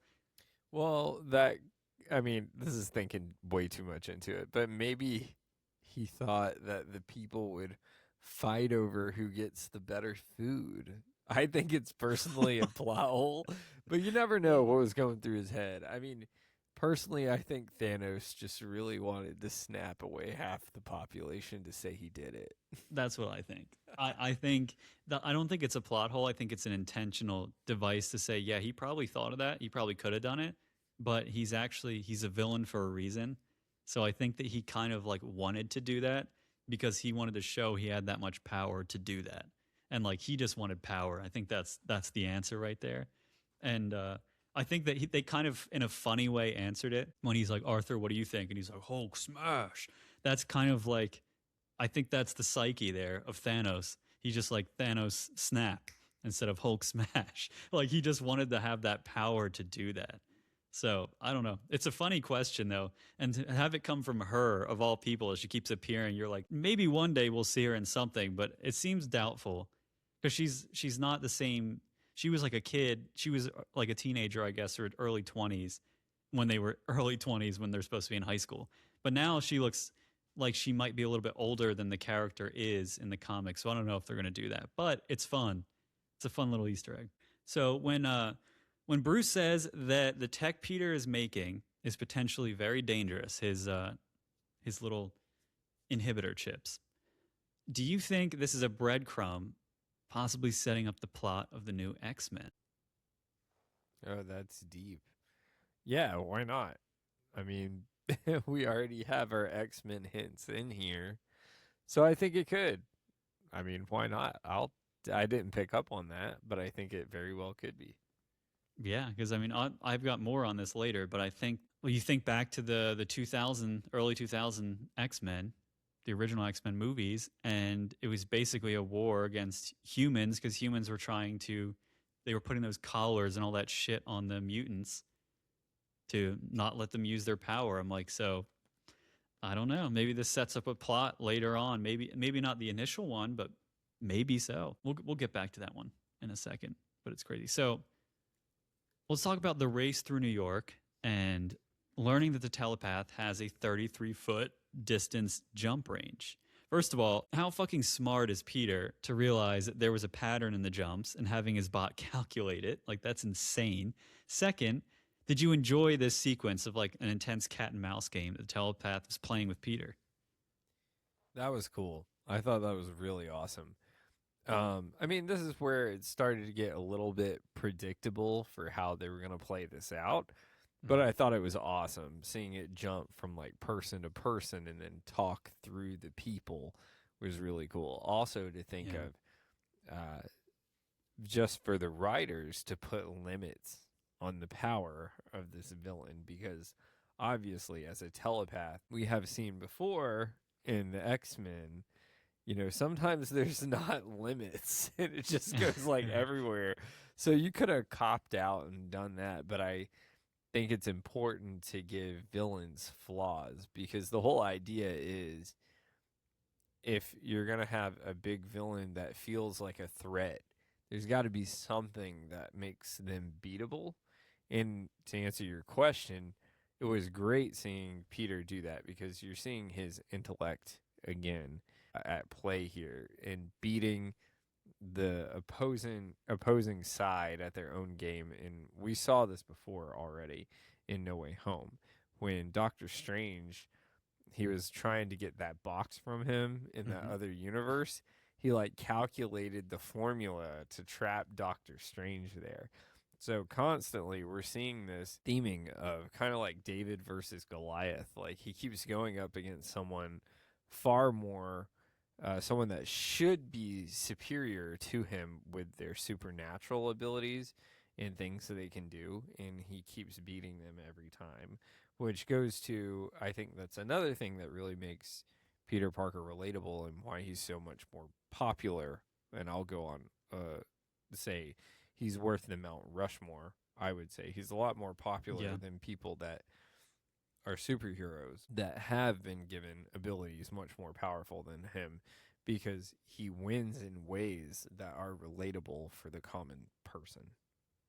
Yeah, and just his personality. I mean, he just feels like an everyday person, an everyday kid who just doesn't know how to quit. And his perseverance is something that everyone looks up to. You're like, the guy just doesn't stop. And when he will put his life on the line for others always. There's not even a doubt in his mind that he will put himself in a really bad situation to save someone. There's never a question. And so I think, yeah, he's just a really relatable character. And that's a great call out with him and Doctor Strange, because when he's in the mirror dimension, he's like, oh, this is basic geometry. And he's like, I'm good at geometry. And he starts webbing all the shit. Yeah, it's brilliant. So like he's like a baby Tony Stark. He really is. I mean, Tony passed on a lot of his knowledge to Peter, and Peter was already smart as shit, but now he's like elite tier intelligence. Even like when he's having the conversation with Bruce and he's saying all the shit to Bruce, and Bruce is like, you're not one of my students, are you? Like, you're way too smart to be one of my students. So it's awesome. I love that they have that as a part of his character. But in this whole act, absolutely the most devastating scene possibly in the entire movie. It happens during this act where the telepath takes control of MJ after Peter tries to keep her safe, and she tricks Peter into thinking that MJ actually wanted to kiss Peter and remembers him. And the telepath says through MJ, it's really sad. There are like 0 memories of you in here, but you already knew that. This is a soul-breaking nut punch. What was your reaction to the scene? Do you think this shit is unforgivable in your eyes? Like, she tried to make MJ off herself, off the building. Now that was kind of fucked up. Like that reminded me of Harry Potter, the unforgivable curses Imperio. Like you take control of the other person's body. That was fucked up. Yeah. A lot of people didn't see this coming, but I kind of found it predictable. Like when she was gonna kiss him on the building, I really like the callback again. Like this is just Easter egg after Easter egg, callback to Toby. Because when he was on the building, remember, she takes part of the mask up, but we've seen that before when Toby was hanging upside down with his MJ. So it was MJ here, MJ there, Peter here, Peter there, but reversed, you know, opposite side of a coin, and he's standing straight. But now, of course, we have this villain in control. And I found it predictable because I found it too easy that she would come back and remember him. So I felt like I knew where that was coming. It was definitely a gut punch because, of course, we're all rooting for Peter and want him to get back what he lost. Like, that was the whole goal. However, I liked that it was a gut punch because it made it real.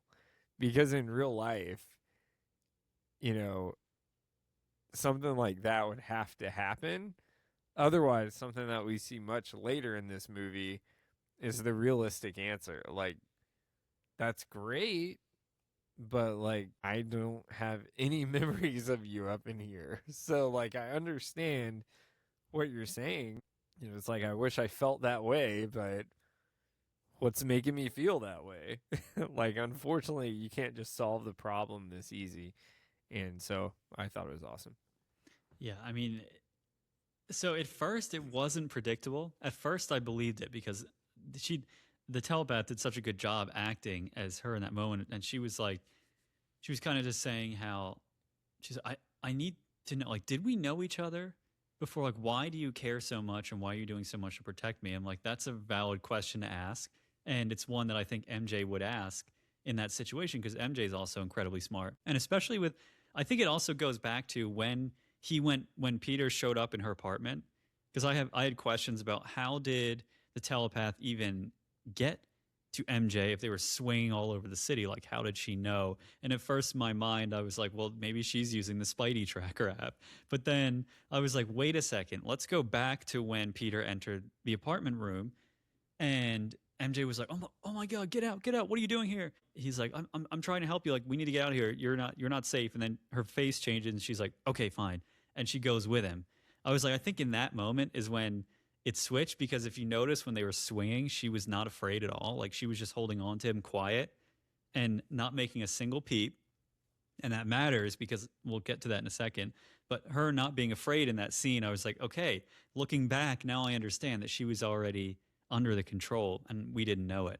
But like, first time seeing it, initially it started off and I believed it. I was like, man, this really, like, maybe they're going to do that kiss. And she's like, I just need to know, like, we were more than friends, weren't we? And he's like, no, like, stop. No, that's not true.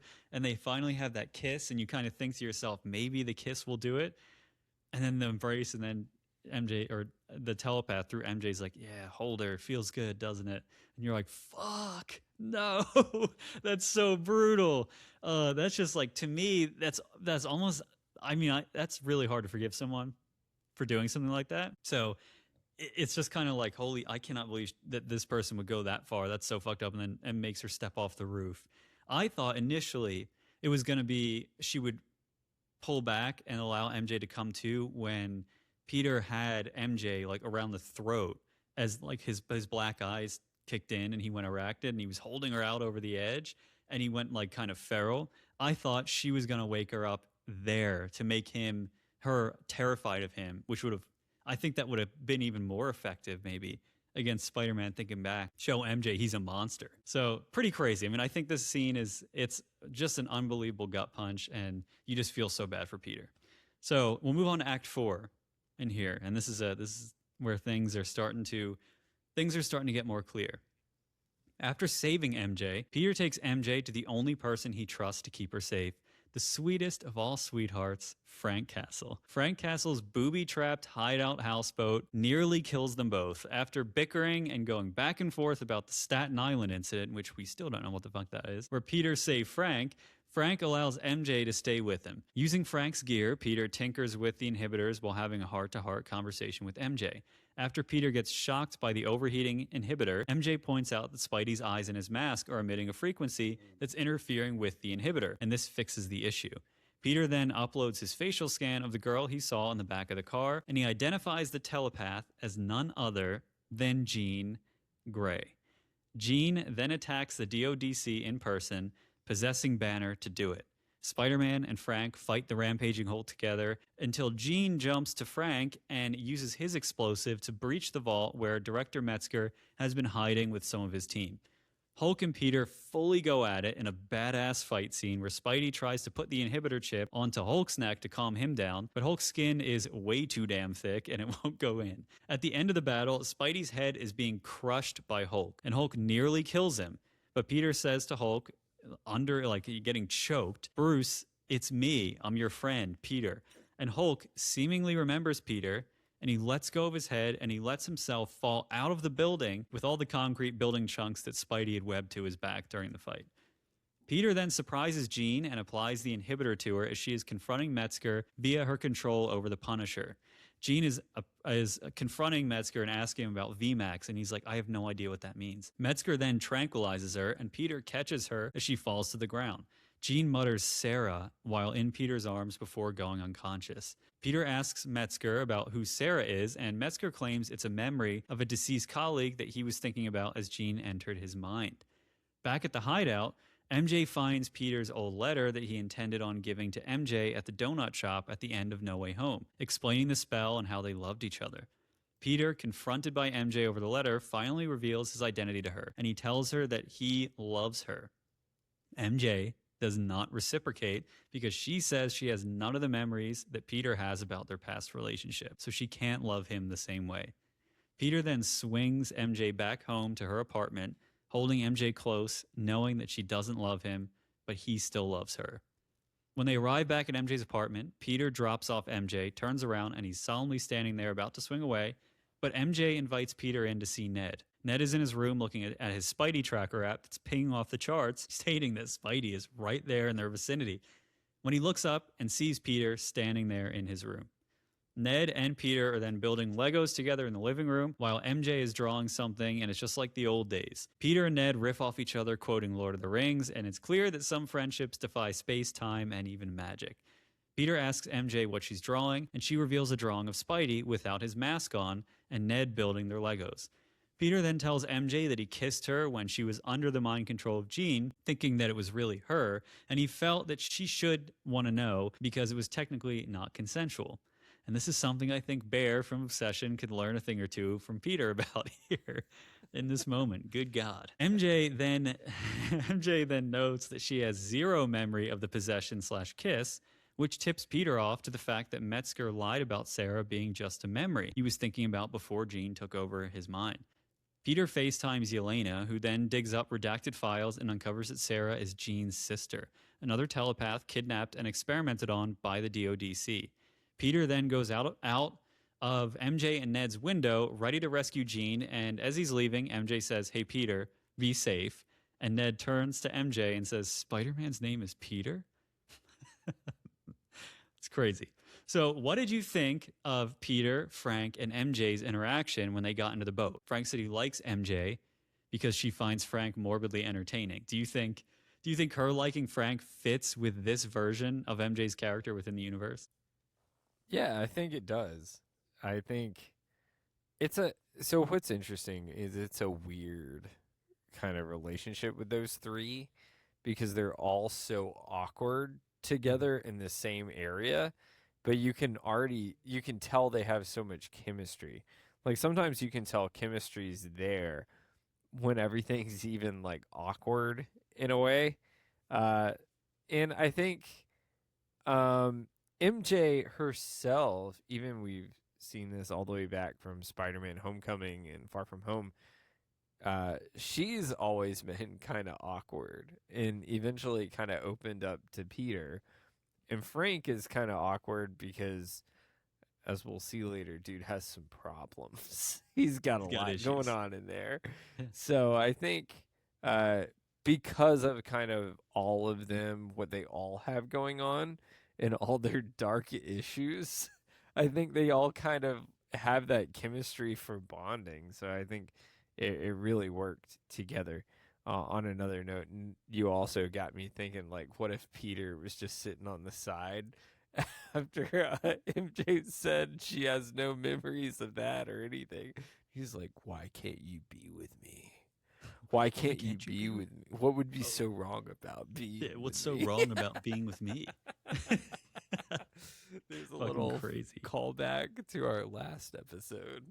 Yeah, insane. I mean, I agree. I think that I think that MJ in this version of MJ is very dark and she's morbid, and that's kind of what Peter has always liked about her. She's funny because she's so dark and twisted in her mind, and they're all kind of trauma bonded.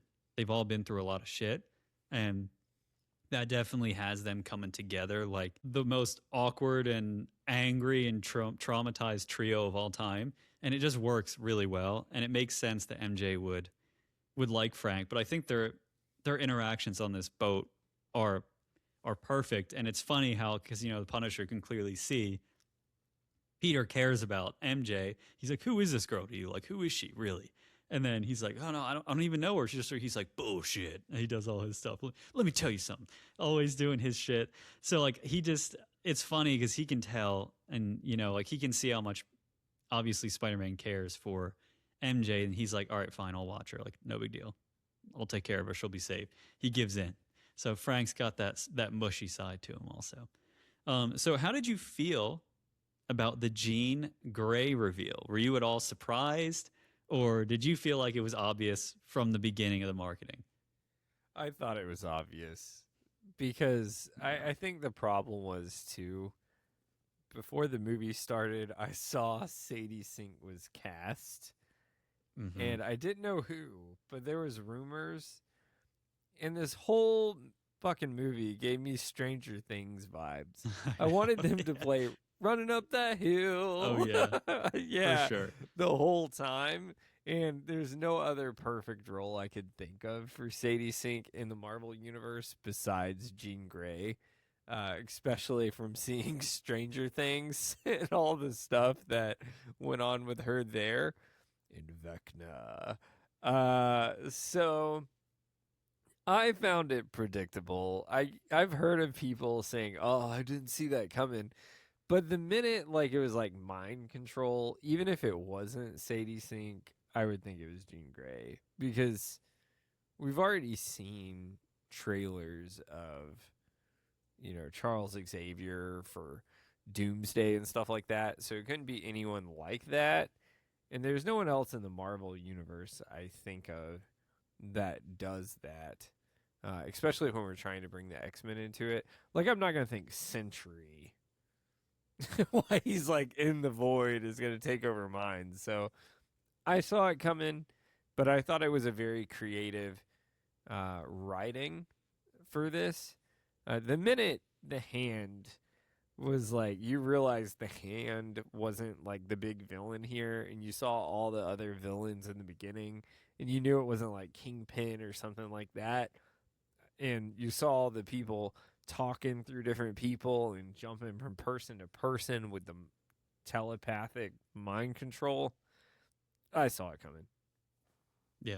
I mean, unfortunately, it also got spoiled. Like, everyone on the internet was, "Oh, it's Jean Grey." And every time she got interviewed, they're like, "So are you playing Jean? Are you a certain, I see you're wearing jeans today." Every interviewer, it's like, shut the fuck up. Can't you just let a reveal be a reveal? Stop trying to spoil everything. So I kind of feel like it did get ruined, and it was pretty obvious based on the color of her hair and who she was and her age. And you're like, they haven't introduced the X-Men yet, but they're talking about it. Yeah, there were people in the theater that audibly gasped when it was revealed. I was like, really? I'm shocked at that one. They're like, "Oh, Jean Grey, no way." I'm like, really? These people must not go on the internet. And I'm like, I envy them, to be honest. So like to feel actually surprised by a reveal anymore, it's a rare thing.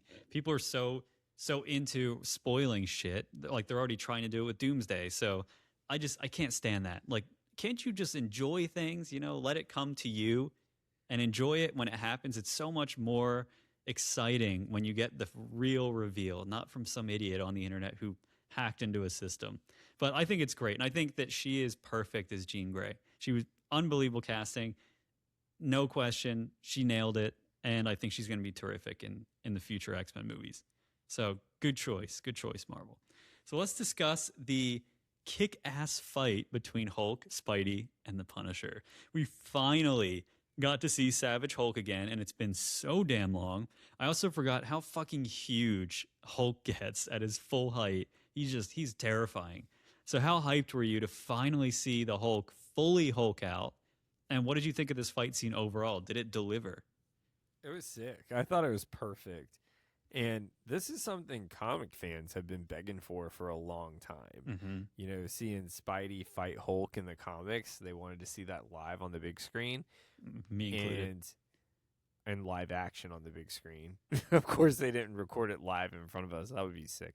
But I'll say that I thought they did it perfect because obviously, you know, Peter Parker can't take on Hulk in hand-to-hand combat. Like, it's just not going to happen. No. Even though, you know, Spidey is strong, right? But it's the fucking Hulk. Like, in the words of Loki, we have the Hulk. Like, it's kind of a big deal. So I thought it was great how he was kind of like running away from him. And then when it came to the building, how he was like wrecking through the building, but it still showed the Peter Parker side of things where he was trying to make sure everyone was kind of safe at the same time. He was even getting Frank out of the way. He was like, well, did you consider taking on the Hulk while you're here? And then Frank kind of like runs away for a minute. Frank was like, yeah, exactly. Yeah. And then he was still trying to like web the building together, but then Hulk kind of gets caught up in it as he's falling out, and he was trying to pull Bruce Banner back in, pull the Hulk back in, but you know, we saw what happened there. And it was just genius because it really reminded me of kind of the Garfield ones in The Amazing Spider-Man 1 where he fights the lizard and he's like kind of crawling all over him. Sick. It showed that it took the spider elements and used it against something that, once again, this is what Peter does best.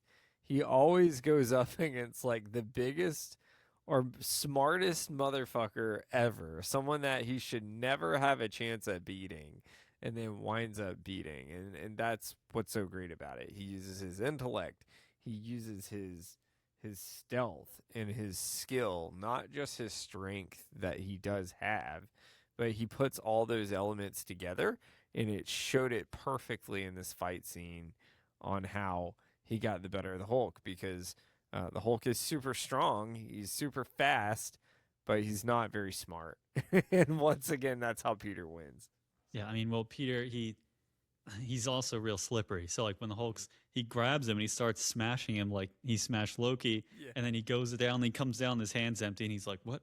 And Spidey's on his back because like he's different than what Hulk's used to fighting, and it made me wonder, like, could he actually put up a real fight against Hulk if he was in his arachnid state? I think he could. I think he could legit like put a little bit of a hurting on Hulk, because he did hit him a couple times, but he hit him with that shocker glove, and of course Hulk caught it at the end of that fight and crushed it, and you're like, oh fuck. But I think it would be really interesting to see Peter fight him in that state. That would be fucking awesome. But yeah, like finally seeing the Hulk go crazy, we get him doing the shockwave finally with his foot smashing, creating that earthquake that sends Frank flying, and Frank's like, oh shit, because he realized he's way out of his depth in this one. And then we see him doing the hand clap and blowing up like that entire hallway. I'm like, finally, why have we not seen this version of Hulk in the MCU yet? They fucking nuked my boy. What have you done to my boy? They killed my guy in the MCU. They made him get punked by Thanos, and then they turned him into fucking. Then you had to deal with Ruffalo for just like 4 movies. I'm like, dude, we don't want to see Bruce Banner. We want to see the fucking Hulk rage out. Like, that's what we want. And we finally got to see him go crazy. And he almost killed Peter. He beat him. He had Spidey pinned. He was choking his ass and he was crushing his head. And it took Peter, the Peter side of Spider-Man, to like reach in there and be like, it's me. I'm your friend. Like, it's me, Peter. Because he tries to, he pins Hulk against that building because he's trying to stick the chip on his neck. So he tried to pin him down so he can get him, and his skin is just too thick. So he like deflects fucking rockets off of his skin. So just a crazy, unbelievable scene. What a payoff. I know a lot of people have been waiting for that, because there's the famous comic book scene where Hulk is sitting there next to Peter, and he's like, Peter made the world forget, but Banner forgot, but Hulk never forget. And you're like, okay, well, yeah. So like that was a little nod to that. They didn't do the dialogue, but his face told you, and it was amazing. That scene was fucking sick. So then like we could talk about the one of these areas of the movie that I question is, did Gene need to do all this crazy shit to get to director Metzger? I mean, we talked about this a little bit earlier. Couldn't she have just jumped in a guard, done her trick, and gone all the way up? And so it makes me think of like, instead of her literally killing innocent civilians, like that one guy that she takes control of, backs him up into traffic, he gets plowed by a fucking car. You're like, was that necessary? I think it was just like to show the threatening power, obviously. But she causes insane damage to the city. She violates thousands of people's minds, rendering them powerless. She could have just jumped her way to Metzger, is how it seemed. Like the guy didn't live in the vault. He didn't live in the office. He had to leave at some point. So it made me wonder, do you think those glass doors and the windows in the building were made of the same material that were used to imprison Jean in that room that she was in? Like so they could repel her abilities or something. Like that part seemed like a big plot hole. Because like, what do you think about that? Because there's got to be a reason. I've seen some people say some things about the security system, but I'm curious to see what you think, because it seems like she could have just jumped her way up. I mean, pretty easily, instead of all the other crazy shit that she did. Yeah. I'll answer the first part first about director Metzger.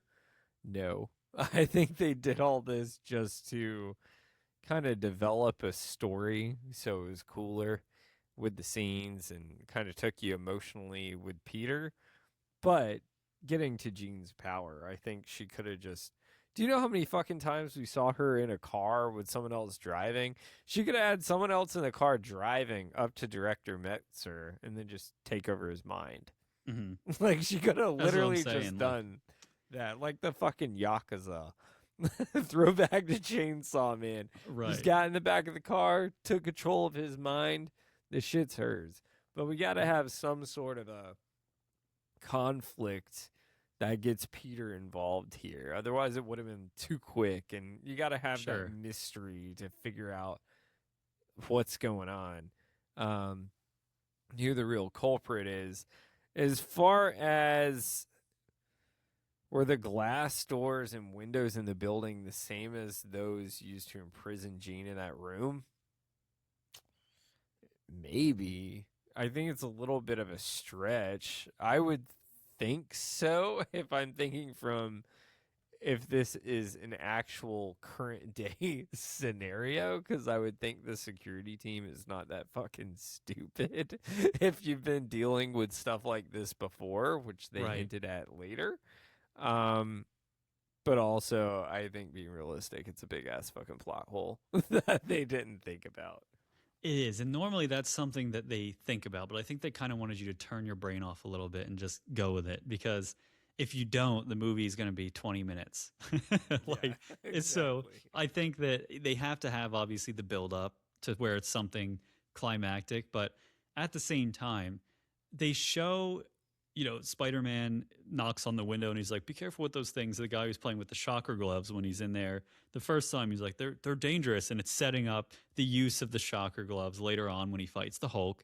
And it's just kind of like they do little things to set you up later. And then obviously the hand showing up, oh, we believe in second chances and all that. Like they're showing you little breadcrumbs as you're going through that office.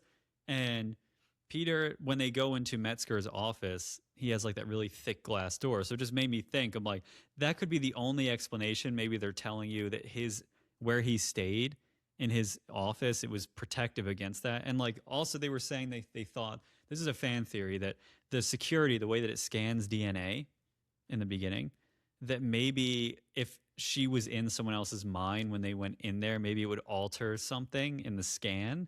And I was like, I don't think she alters DNA. She's like in their mind. So I don't know that one works. There's also a theory with that sets up what happens later, but about the DNA part with Peter when he gets scanned. So I think it's just a little bit of a plot hole. But again, it's one of those things where it's like, okay, I can live with it. I can forgive it. Because also, she's a teenager. So like, would she? How strong are her powers? In this movie, what we see is that they're not super strong yet. So I think that I guess you can roll with that. It's all right. It's the one. It's like one of the few things you can really nitpick about this movie because otherwise it's fucking awesome. So, do you think that Peter's inhibitor chip is the big setup for the X-Men movie? I know I asked you this a little bit before, but because if the guy hasn't had enough trauma, he will surely be blamed for when the DODC inevitably recreates Peter's chip to control the mutants, and he will have to deal with the fallout of that for sure. Like, I feel like that could be a setup for a crossover, or at least a setup for the X-Men movie. So do you think his inhibitor chip is going to be the big setup? That's a tricky one. The inhibitor chip specifically. Well, the technology, you could say. Yeah. The It technology. could be because we know Professor Xavier, and then we know Doomsday is coming up too. And I feel like Jean is going to play a huge role in this X-Men stuff going forward. And it makes me think that this Peter, even though we know we have 3, so Peter 1 is going to be thrown into that somehow based on Jean, is my prediction. So I think very well it could. I'm wondering how much of a role the inhibitor itself will play.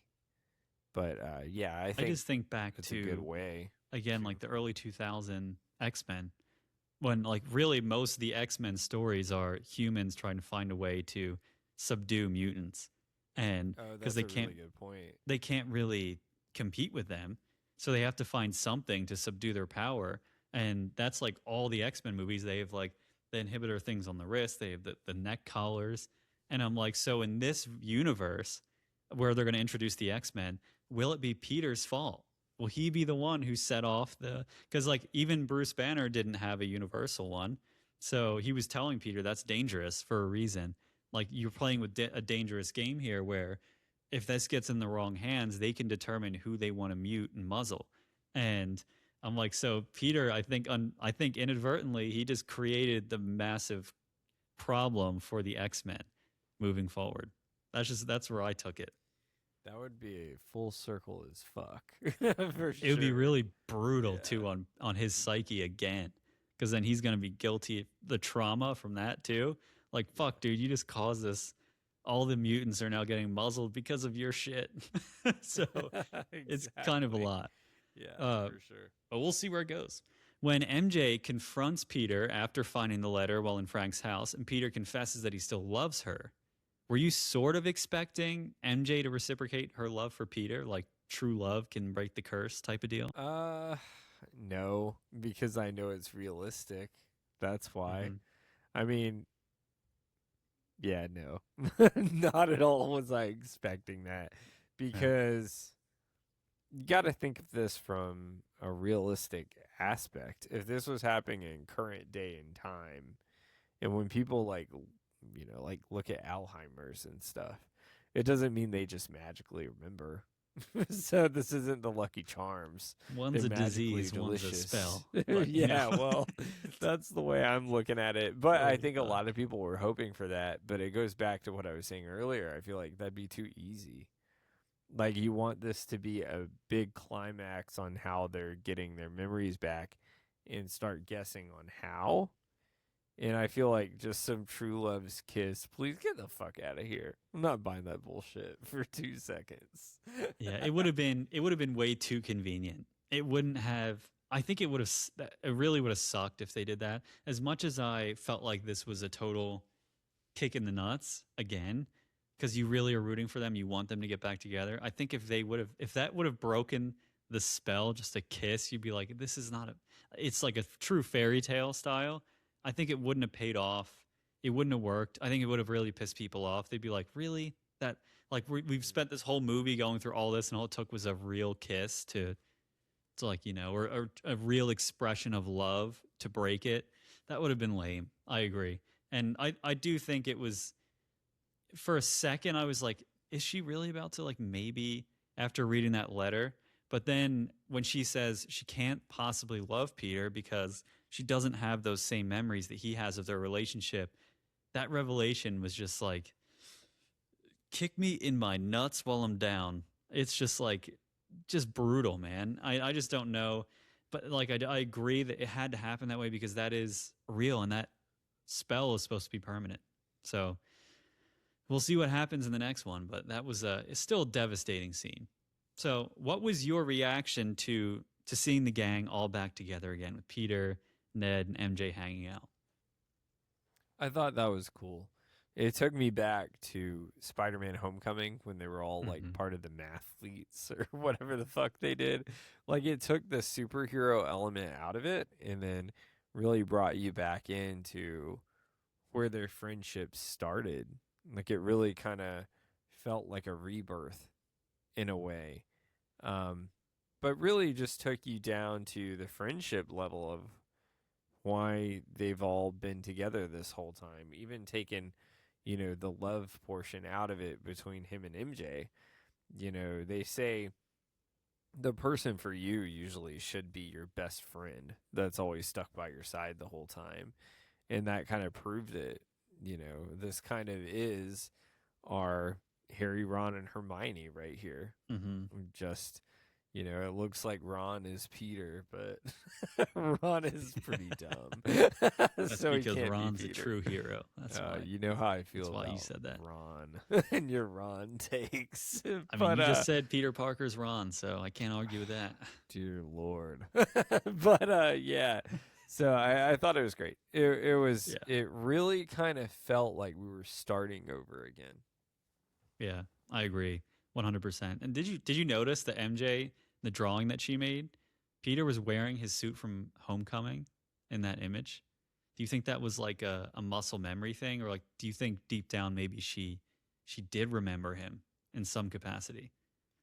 Oh, that's cool. I didn't pick up on that because I didn't look that close, but that's a really cool Mhm. pick up there.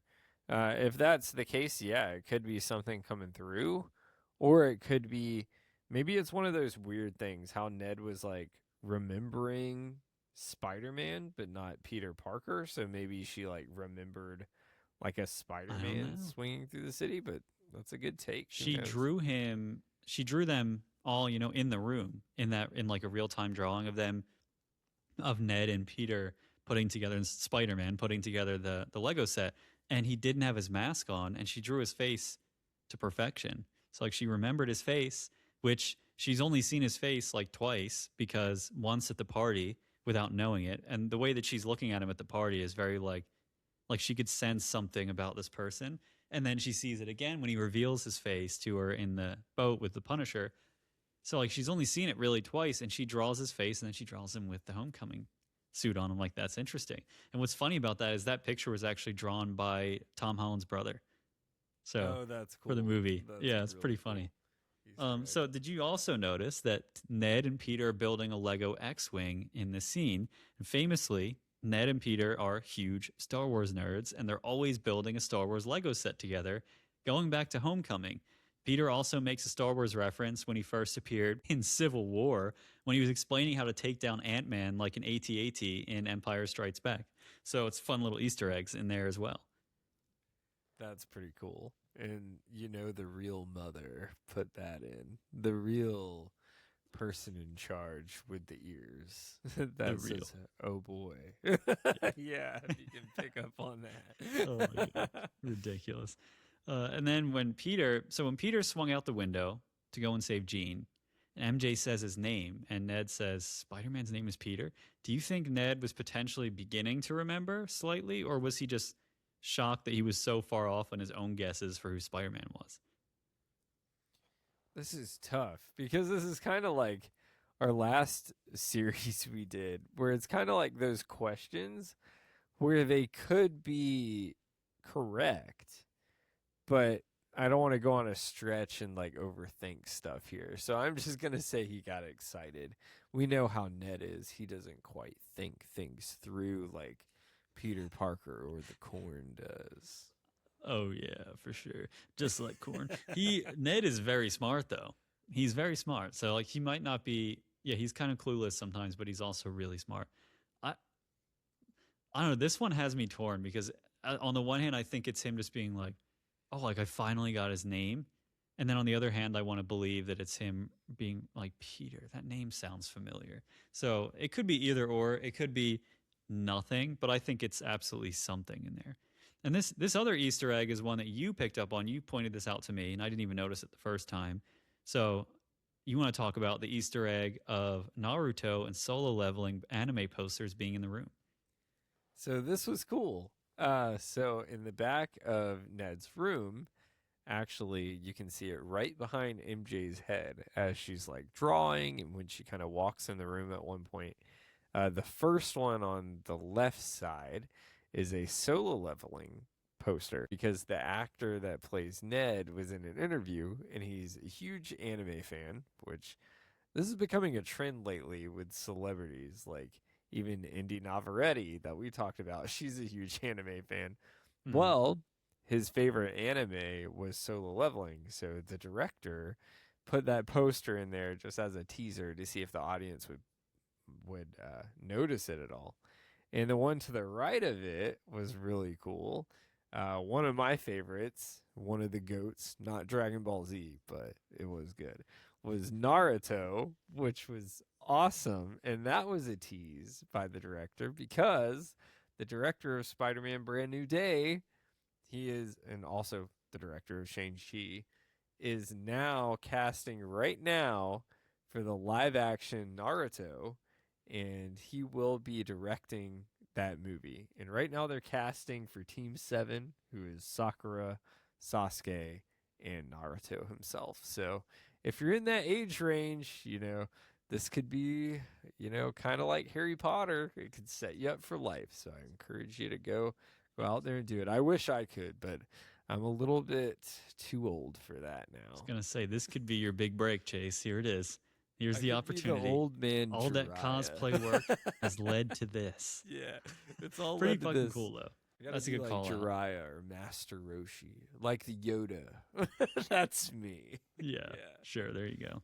That's a good call out, though. It's cool. I noticed it the second time I watched it because I got to see it again in IMAX, which was fucking sick. And I was looking for it that time, and I saw it. I'm like, oh, okay, there it is. That's pretty cool. There's a lot of fun little background Easter eggs in this movie.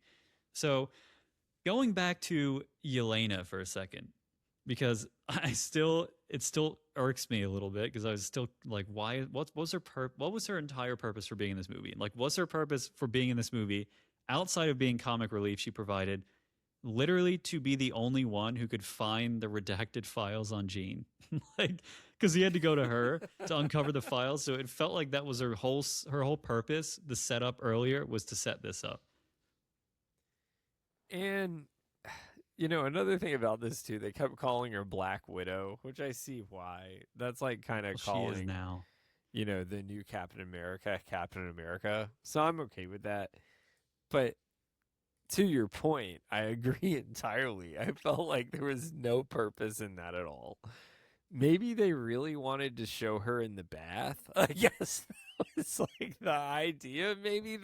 I thought that was kind of weird. I mean, I guess that's kind of the thing of, maybe how Laura Croft likes to jump from buildings when she's relaxing in her pajamas kind of thing. Like she likes to relax with no clothes in the soak, she was saying. I didn't really understand the setting. And then just to the point of the overall cameo, I thought the cameo was cool, but it kind of felt like they just threw her in there because they wanted a cool cameo.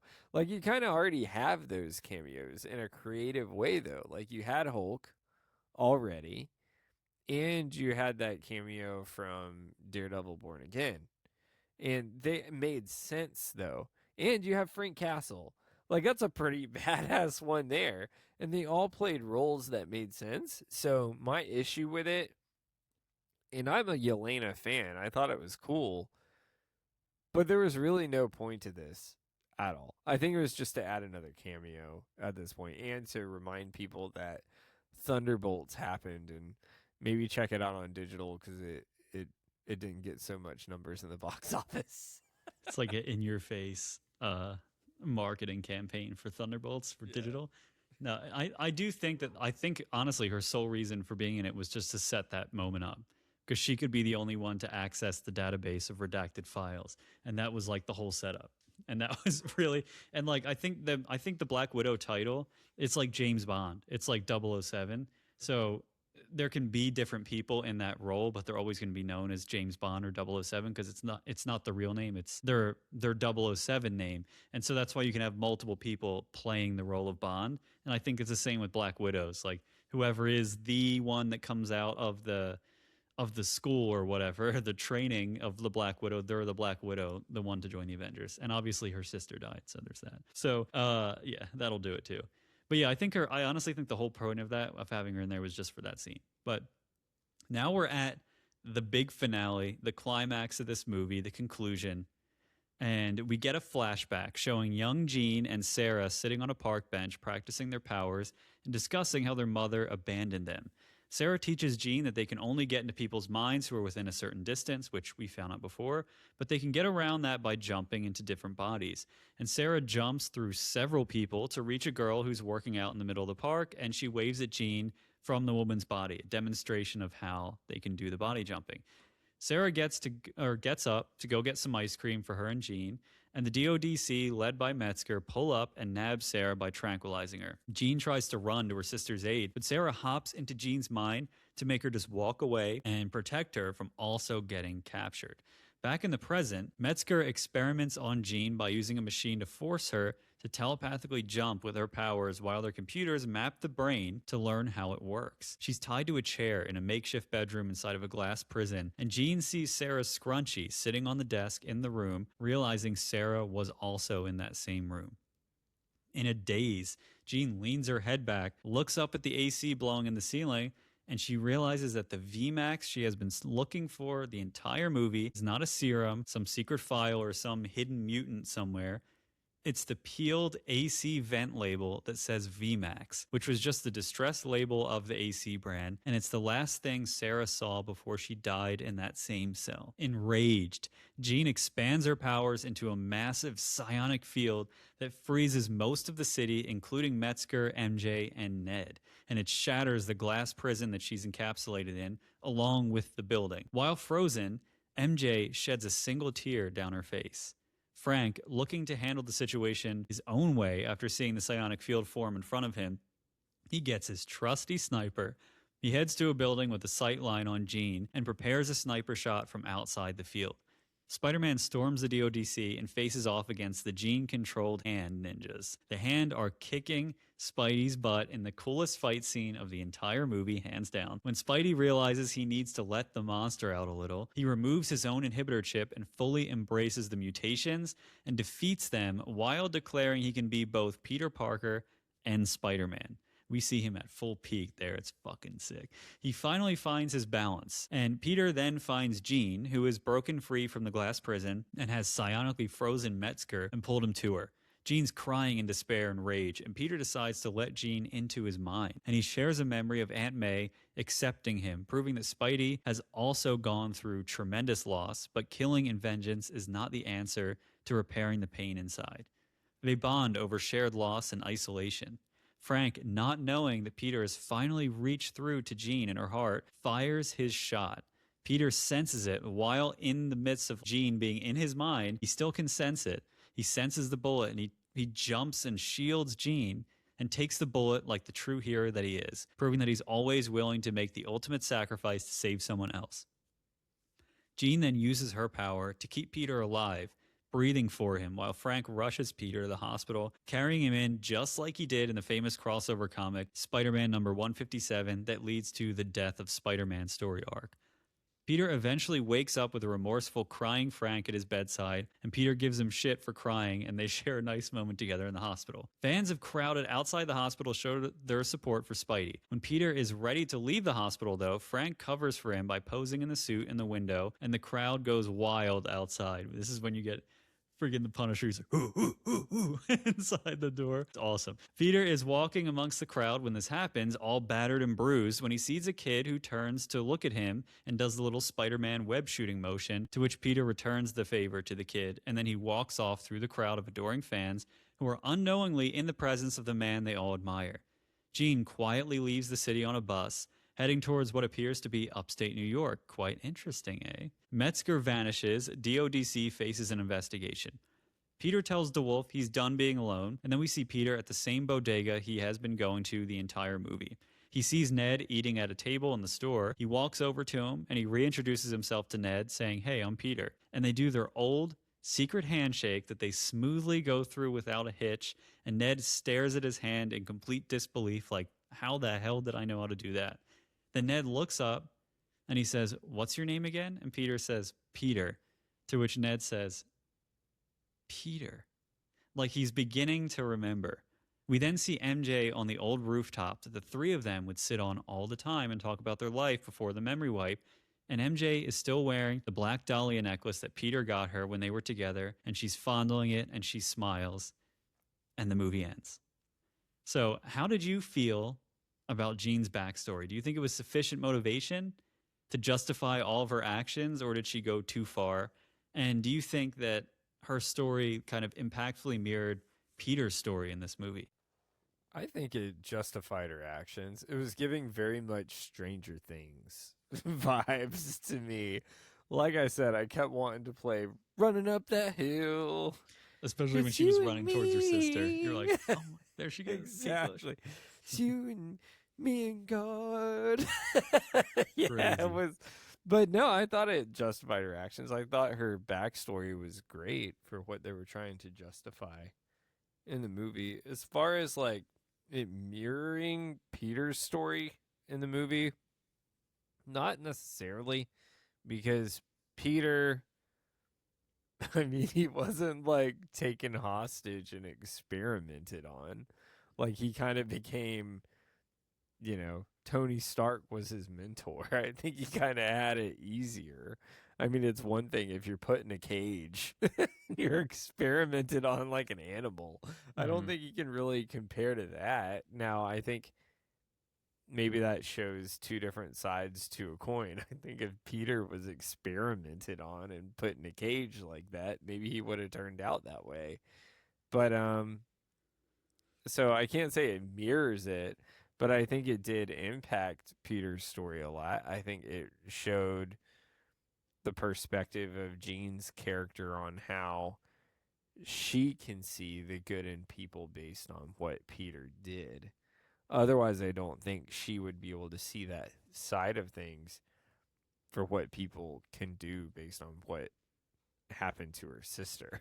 I mean, if your perspective the whole time is you're trying to get your family member back, and you know that humans just did experiments on her because they thought she was a freak. I mean, I think it's kind of hard to like not have some bad intentions there, or at least a negative mindset. So, just my thoughts.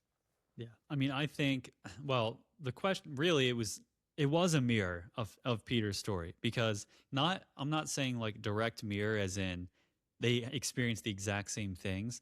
What I'm saying is that they both experienced crazy amounts of trauma, but on one hand, she went down the more villainous side to try and find her sister, and you can say that's justified. Like if your sister was taken and you didn't know what happened to her, and you have these abilities, you would use them as well to try and figure out what the hell happened, and like how you would believe that people are all evil because of these bastards that took your sister. So like on the one hand you can justify it, but on the other hand I think she did go too fucking far. She killed multiple innocent civilians. It's like these people didn't have anything to do with what happened to your sister, but in her mind every human was a problem because they were against the mutants. And Peter was kind of like proving, no, people love the mutants when they're helpful and they clean up the streets like Spider-Man does, but when you're taking over people's minds and doing crazy shit, you're going to scare the fuck out of them. Of course, they're going to want to put a muzzle on you. So I do think at the same time, like it's justified, but also not. I think she went too far. But like as for the mirroring of Peter's story, they both went through great loss. He lost his aunt. She loses her sister. And they both go through crazy trauma because now Peter has basically lost also his girlfriend and his best friend and everyone else in his life who knew him. He lost them. They don't know who he is anymore. He doesn't exist to the rest of the world. So when he meets these people that he spent all these years with, to them, they have no memory of any of those things. But to Peter, he still has all that memory. So they've gone through similar traumas, and the choices that they made are what makes it really interesting, because it could have easily been Peter or Spider-Man going down the path that she went down after he lost his aunt, after he lost the ability, like he had to get rid of all his friends, because instead of going crazy and taking revenge and like wanting to kill everyone, he was like, no, I need to make another sacrifice to save humanity and to save my friends and to keep them safe. Whereas Jean is a teenager and she's just angry and she just wants to like get revenge on everyone. I think it was a beautiful way to show how both their stories are intertwined. I think it was like a really organic way to include Jean in this story, and it really heightened it in a lot of ways. But obviously, like the true villain of this movie turns out to be the DODC. It doesn't even turn out to be Jean or whoever they claimed it was going to be initially, or the Hand, as you might have thought in the beginning. It's the DODC and Metzger. But do you think like not having a true big bad hurt or helped this movie? I think it significantly helped it because it made it such creative, and we talk about this all the time on the show. You know, audiences are just looking for a creative story in something that portrays, you know, a message that they want to be invested in. And I think that's what's so great about this was it was very creative.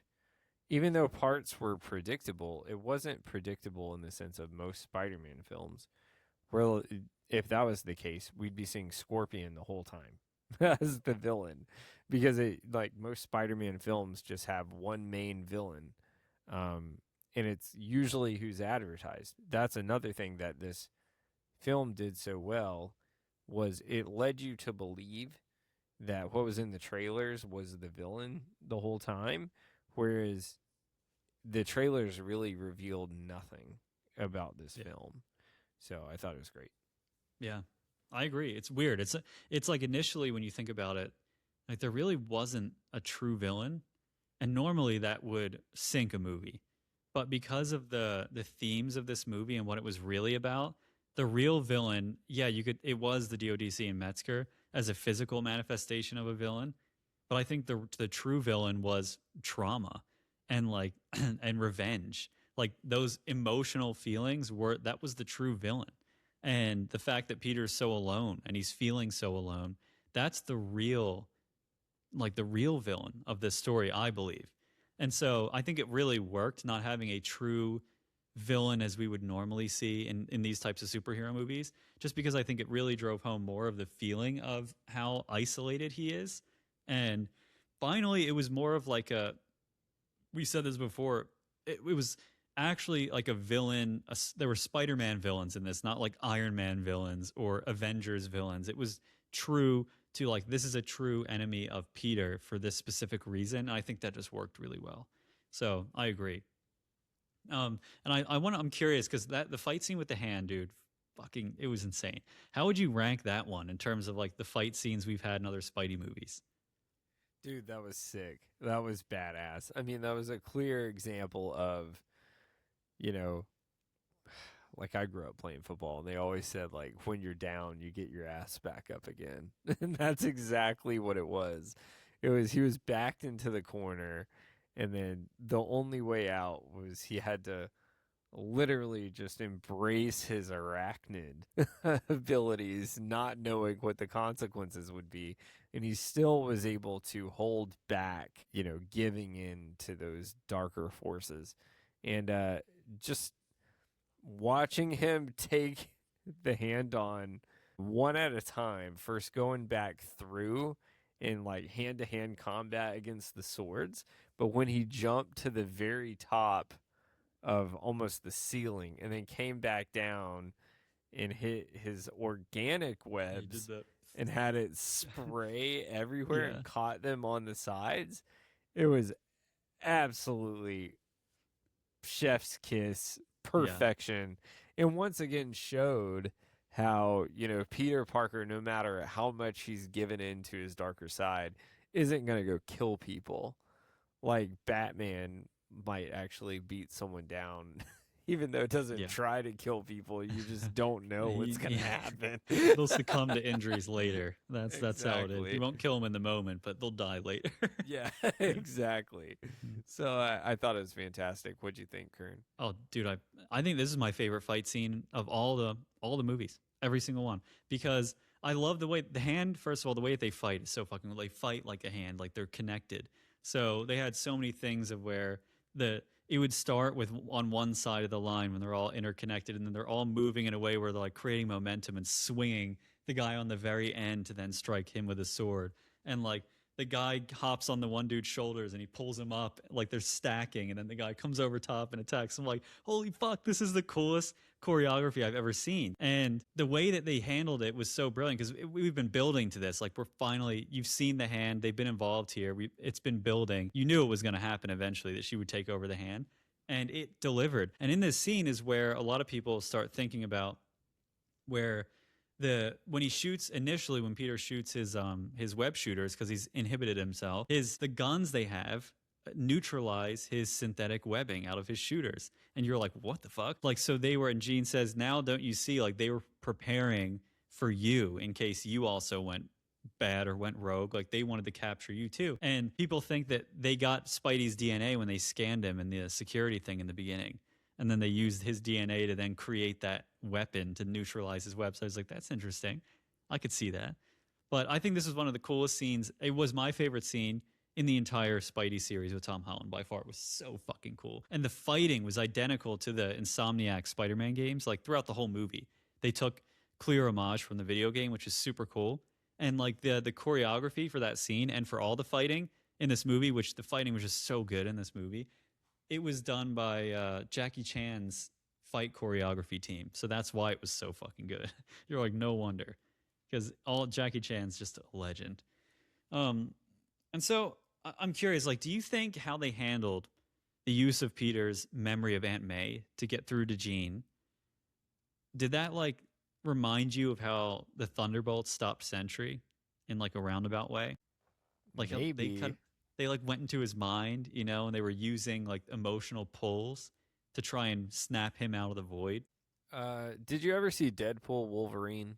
It Oh, yeah. relates to the answer to this Of question. course. Yeah, it made me think of that. What was the girl in that? Oh, That was yeah. the villain. She was Magneto's sister. How she would go Yeah. into people's minds. Mhm. So it made me think of that more than like. Maybe it's just because I hated Thunderbolts. Like, Same. I wasn't a Thunderbolts fan. Same. So like Sentry. Yeah, I mean I could see that for Because sure. they use it to pull him out of the void state, like they were helping him when he was in the corner because he was traumatized and had PTSD. Like, that was the basis of the whole movie. Everyone's traumatized, and so they basically used their like how they cared about him to get him to stand up to himself and pull himself out. And I felt like they used kind of Aunt May in a similar roundabout way to pull Jean out of it, which I thought was really effective. But I was just curious because I kind of, in my head, that's where I went. Yeah, no, I could see that too. One thing I was kind of upset about in this scene, I thought they would have some sort of homage to Tony in here, but it was all about Aunt May. But at the same time, I've heard the arguments, you've had that so many times before, like No Way Home, like in the beginning, like, or Far From Home, like it was kind of more of the homage to Tony. With Tony. But I thought we would have something, but I mean, I guess. And I that's think it why. made sense for it to be Aunt May because that was the person that he lost that made him realize I have to make this spell to get rid of everyone. That was the catalyst for that. It wasn't the loss of Tony didn't do it. It broke his heart, but Tony was also putting himself in danger on his own. So like it wasn't a situation where Peter's family got hurt from it, but then once Aunt May lost her life because of Spider-Man's actions, that was the catalyst. And so that was the one I think that had the deepest emotional impact that would sink in with Jean. Like she could relate to that because Aunt May was awesome and she realized it in that moment. So I think that made sense.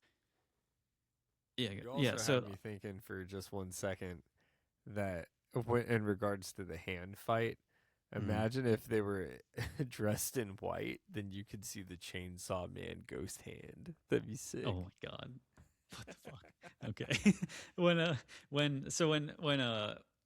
MJ shed her tear while frozen, Do you think that Jean somehow opened up her memories and she was remembering Peter? Like, why do you think she was crying?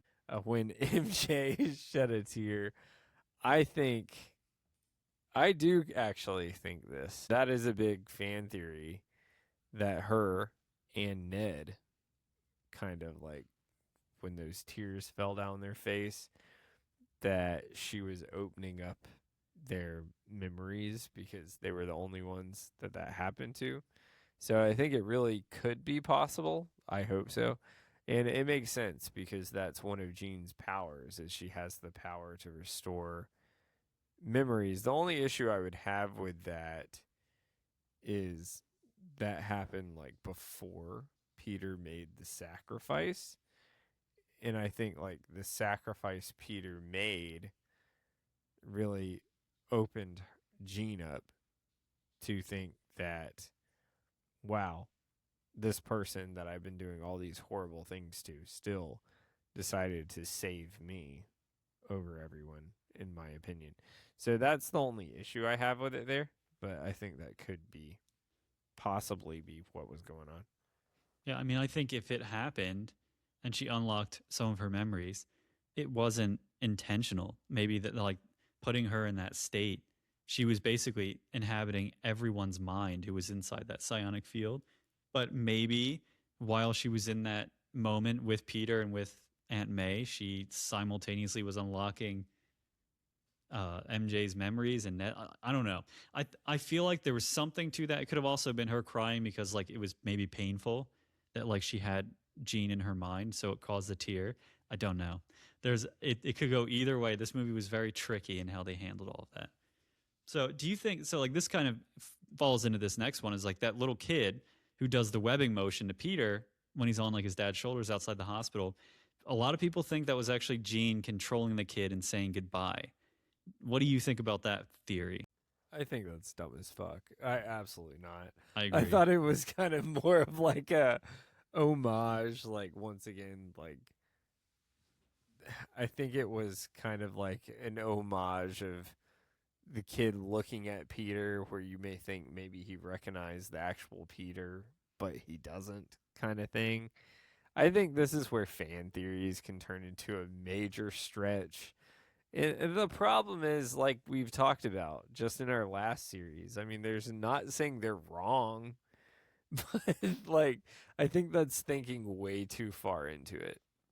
Yeah, I agree. It's just a kid. Like it's kind of like saying we know he's Spider-Man. It's like an inside joke for the audience. And I think it's also showing Peter how much he means to these people that he truly isn't alone as much as he thinks he is. And I think it's more of that kind of thing. I don't believe it was. In my mind, I was like, also, she's like really far away on a bus.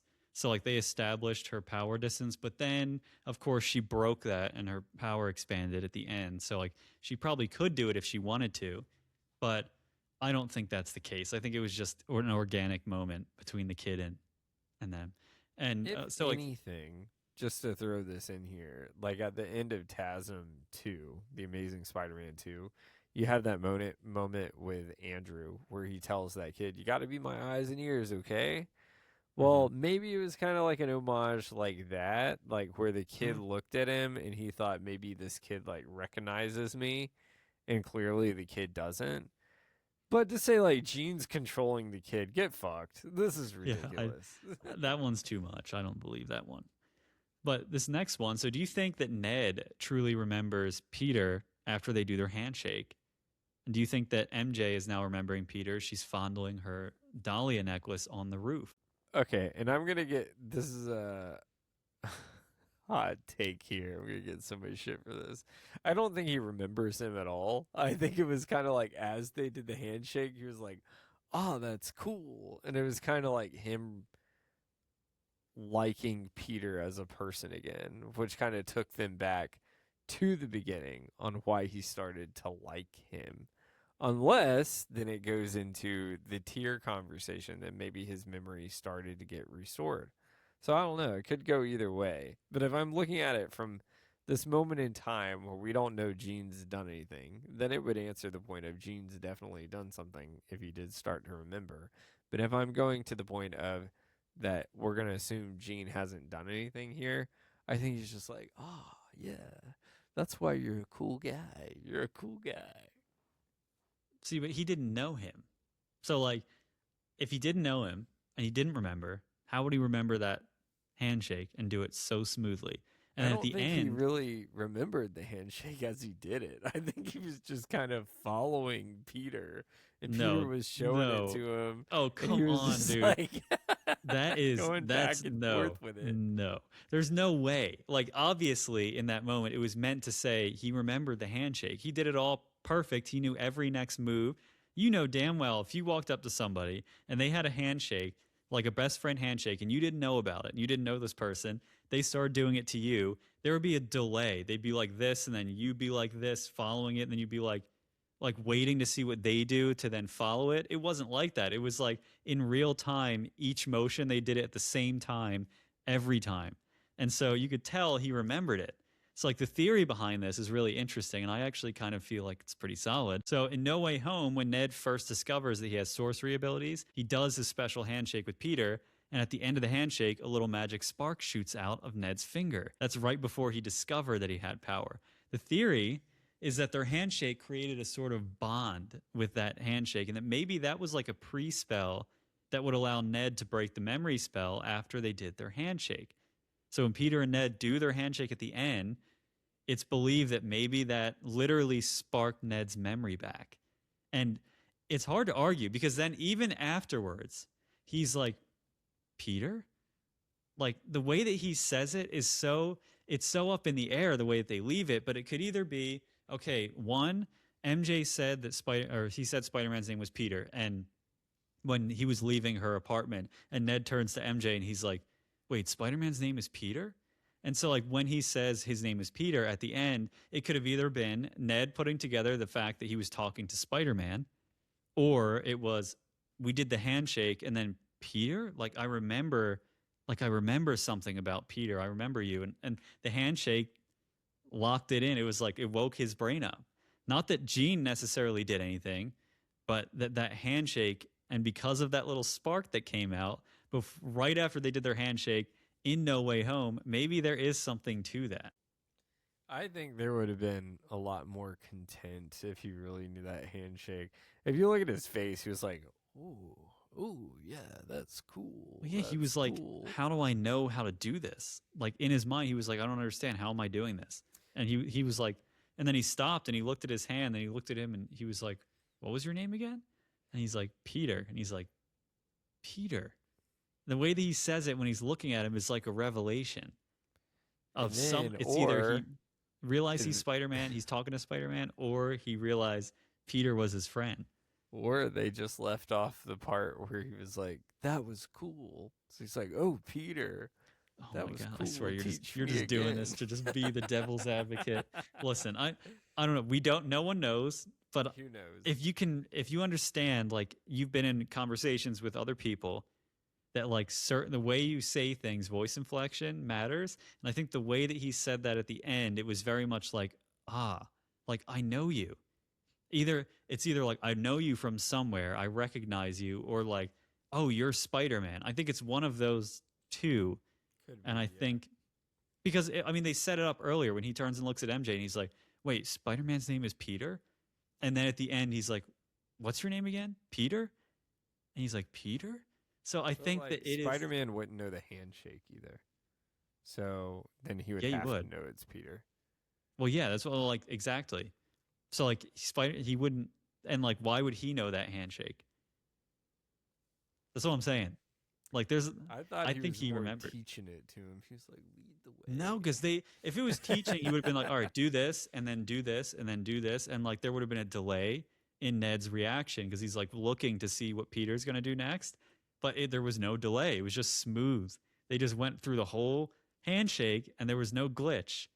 And then at the end of it, he's like more of like he was teaching him, but it was like a natural ability. Like they had a natural bond. Yeah, because it's locked in, dude. It's a memory. That's the whole fucking point. It's a memory. That is a memory that came out in that moment. And then he's like, Peter, like maybe that handshake's the spark. I think it's. Hey, I who think it's pretty knows? I valid. mean, I hope it does. I hope it does. I think it's pretty valid. Just we've already seen what this movie did, and y'all got your hopes up already. And just like MJ said, there is nothing going on up here about you. I don't know. There wasn't early in the movie, and that's also a villain tactic to fuck with Yeah. Peter's head. There could have been memories in there, and she just said that to fuck with him, to get more under his head, or in his head, more under his skin. You don't know that either. So it could have been that she was just lying to him. There's no reason to say that she was just telling the truth. And then at the end, you get her messing with the Dahlia. It's like, okay, Peter gave her that, and she's sitting on the same rooftop that they were, and she's smiling as she's doing this. To me, it's like she's remembering things. So I don't know. I'm on team that they remembered. That's my team. So at the end, though, we get the end credit scene. At the end of the credits, and we see Ned's Spidey tracker. It loses the Earth signal, then picks it up again in deep space, and we see Spider-Man will return on the screen, but we don't get any hints about when he will return. So what's your take on what that means? From based on the take The end on credit scene. Yeah, like how just like it what showed the says. Spidey blip on Earth, then it disappeared, and then we see the blip. It's now out in space. It's like new Spidey found, or Spidey found, new Spidey found, whatever, and it's like in space. What do you think Yeah, that is? but I can answer that. I was talking about specifically the text where it said like Spidey will return. Are you trying to? Well, get yeah, my it said that at the end of the clip Yeah, because like that's what they always do with their movies. So right. This is a little bit of a two-part answer because I do think Tom Holland will return, but my answer to this is I think that's Tobey Maguire's Spider-Man because it wasn't on Earth and it was in like another realm that it was picking it up, and we've already seen Andrew and Tobey before, and of course there's rumors that he's gonna be in the big Doomsday, baby. The And big it would D. be fucking badass. And if you think about it, this whole movie has kind of put Easter eggs in your mind as a symbolism to Toby. So how perfect would it be if we saw him at the beginning of Avengers Doomsday? It would be fucking sick. it'd be wild. See, this one's tough because I've seen people say that they think it could possibly be Miles Morales as well, and like a setup for that. I think it's Peter. I think it's Tom Holland because the tracker was set up for the Peter Parker, for like the spider that was in this universe, the spider that was on this Earth. How the hell would it be tracking Peter 2 or Peter 1? Like it wasn't designed for that. So I don't know that it would have tracked them. And also the fact that it like starts in New York on this Earth and then it blips out and then it pops back again and then it's in space. So I'm like, did this Peter get transported to Battle World perhaps? So like I think he got transported somewhere off world because the other theory is that there's incursions because of Doomsday, the world, like all the different planets coming together and potentially crashing, and that could be another Spider-Man on that Earth, but like how would the Spidey tracker track that Spider-Man when it's not even in this universe? So I feel like it would be Peter, Tom Holland's Peter, that blipped into space and went somewhere else. But my issue with that is we saw two of them. So like there was one on the Earth and like No, but the it city. moved into space. It started on Earth and it blipped and it flashed down, and then it went to space. It was the same tracker. It Yeah. moved from Earth to space. So I mean, you raise a good point there, but we literally just saw Tom in that other scene. So I think it has to be one of the other ones. What do you mean we just saw him in that scene? No, what I'm saying, like, I don't think it happens immediately after Brand New Day, like the timeline. I think that the blip is suggesting something else. Like the next time we see him, he's going to be on another planet in space, maybe on a ship, maybe visiting Doom in his world, like with one of Doom's emissaries. Because it doesn't say Spider-Man. It says Spider-Man will return, but it doesn't tell you Spider-Man will return in Doomsday.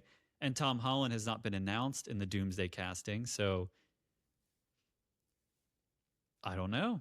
Is this like a secret reveal thing? I have no idea. Or is it setting up Spider-Man 5, or is it something else? I'm not really sure. But that was my take on it. No one's right or wrong here because no one knows. But I just saw it like because it started on Earth and then blipped into space. I was like, well, that to me says it's this Tom Holland. Because how would the tracker track another Spidey? We haven't seen that. I mean, it picks up Spidey signals. Why not? But like, what isn't it tagged? It's tagged to something with this specific Spider-Man. I would think the one on Earth. Like, how would he know to track another one in another planet? Because according to him, he doesn't even fucking remember any of that either. Because he knew Spider-Man was Peter before. So like, I don't even know if he remembers the other Spider-Man at this point. So like, how would the tracker be tracking them on? I don't know. It's weird. I don't know. Who knows? I still stick with my theory. I think it's Toby. It's fair. Yeah. It'd be. It's. I know it's partially wishful thinking, of course, as well. But I think he will. I think they'll end up being in there, either better or for worse. I'm scared what will happen to them if they are in Doomsday. Yeah. I'm afraid because if we're getting down to one timeline here, then people are going to have to go, and it's going to be heartbreaking. So, who is your MVP of this movie? Who do you think gave the best performance? Man, this is tough. This is really tough. I'm going to go with Tom, but I am going to give someone a close second, and that's Zendaya. Because that kiss scene where it was supposed to be Jean was fucking awesome. Yeah. Where she was like, there's nothing going on up here. It was awesome. But I'm going to give it to Tom for this specific reason. And he has to be. You could tell he was showing some true ass fucking feelings in this movie. When you have to watch your wife get kissed by someone else in front of you, oh, you know those emotions were real, boy. That's why I gotta give Tom Holland the MVP. Fucking killed it. Also, I gotta give him props, man. I love Toby. That's my OG Spider-Man. Andrew's great too, but I think he really proved it with the ability to really show the Spidey sense and like the quips, almost like how Andrew used to do in this film. He has just totally embodied and embraced the role of Peter Parker. So I got to give him the MVP. Yeah. I mean, I agree entirely. I think Tom Holland, I said this earlier, I think this was Tom Holland's best performance overall to date. Like, I think this was his best acting performance. He embodied the role so perfectly. The emotional depth that he went to in this film, it was just like, holy shit, man. I felt everything. It didn't feel forced. It felt so natural. And I think he's easily the MVP. I think Zendaya was also excellent. But her when she was frozen and the tear coming down her face, even, that was really impressive. But like the way that she would shift up her emotion and like going from playing MJ to being mind controlled MJ, brilliant. But I think Sadie Sink also was terrific because when she's like really at the end, when she's getting super angry and upset, and you really see her acting chops come out there, very impressive. And we all know she's an excellent actress. She was great in Stranger Things. So yeah, I think those two were definitely the best. They were a cut above the rest for sure. And anything, I mean, I was just so blown away by Tom's performance, especially after seeing The Odyssey, which he was, I'm sorry, he was bad in that movie. But I blame that on directing because he's not a bad actor. I blame that on directing. But in this one, he fucking crushed it. So absolutely loved it. And I'm just curious. So you said Sam Raimi said he's open to making a Spider-Man 4 with Tobey Maguire. Would you like to see a Spider-Man 4 with Tobey or a TASM 3 with Andrew? And maybe have Tom like cross over into their universes? And if so, like who would you want the villain to be? Because you said Sam Raimi said that the villain in Spider-Man 4 would have to display the challenges Tobey has gone through during the time we didn't see him grow up and would conquer the challenges through that villain. So like, what do you think about that? I would love to see this shit. I would fucking love it. Because the reason why is I would like to see how Toby's dealt with the challenges as he's older, like he mentioned in No Way Home. Mm-hmm. You know, him and MJ got through it. So you assume, you don't know, but maybe he has a daughter or a son, whatever. You assume they're together. So you want to kind of see their challenges of what they're going through and how he got through it in that time. So I feel like you would have to have someone that would really push him to his limits. Like I think the villain, I can't even put my like finger on a villain really because I don't think you could really do a typical Spider-Man villain. I think it would have to be something like how we've seen in Avengers, like something that's like how we're getting Doom in the next one. Like you would have to have someone that's almost like a planetary level threat, like someone we wouldn't see in Spider-Man, and then you could have Tom's help or even have Andrew's help. But which maybe this is kind of leading into what we might get at some point. And as far as Andrew, I think it would be sick to see him in TASM 3. You know, what's interesting, I was saying that, they teased in TASM 2 and then it got canceled was Felicia Harding, as since he already lost Gwen. If you kind of found a way to bring that in there, and then you could actually do the symbiotes in this. Like if you actually were able to do like Venom the right way, or you could do like Carnage. Null, like or Carnage, something like that, and then get Tom or someone to come in. But you can't do that in Toby's world. They did that in the third one, and dear God, let's just act like that never happened. Let's just kind of write that off. The first two are fine. Let's leave the first two. So, that's my thought.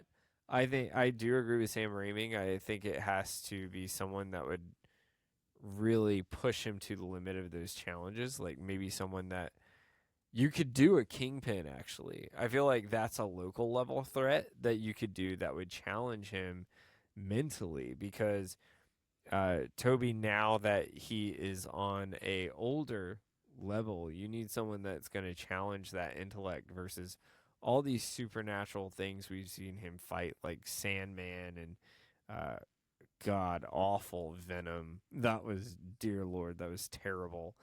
But some of the best two we've seen were Doc Ock and Green Goblin, who both challenged him physically and mentally. Now maybe go to the mental side, but see him get outnumbered in a way, and then that's where you could bring Tom into it, which would be perfect because you have already doing a more localized grounding Spider-Man here. So just a thought. I think it would be cool to see. What do you think? It would be cool to see. I just don't know that we're gonna see that. Like, I don't think that's gonna happen, especially now that Sony has agreed with Marvel to finally allow them to kind of bring the Sony characters, because this was a Sony movie. Like, as much as this was a Marvel MCU Spider-Man, it was clearly a Sony movie. You could tell from the tone, you could tell from the color palette, the writing, everything about it screamed it was a Sony MCU. It was not the Disney MCU. And so I think I love that, because I think the Sony version is more so what I like to see. It reminded me of like the other two movies combined into one, but I don't think we'll see it. And I think it would be very weird if they did the reverse, Tom Holland going there.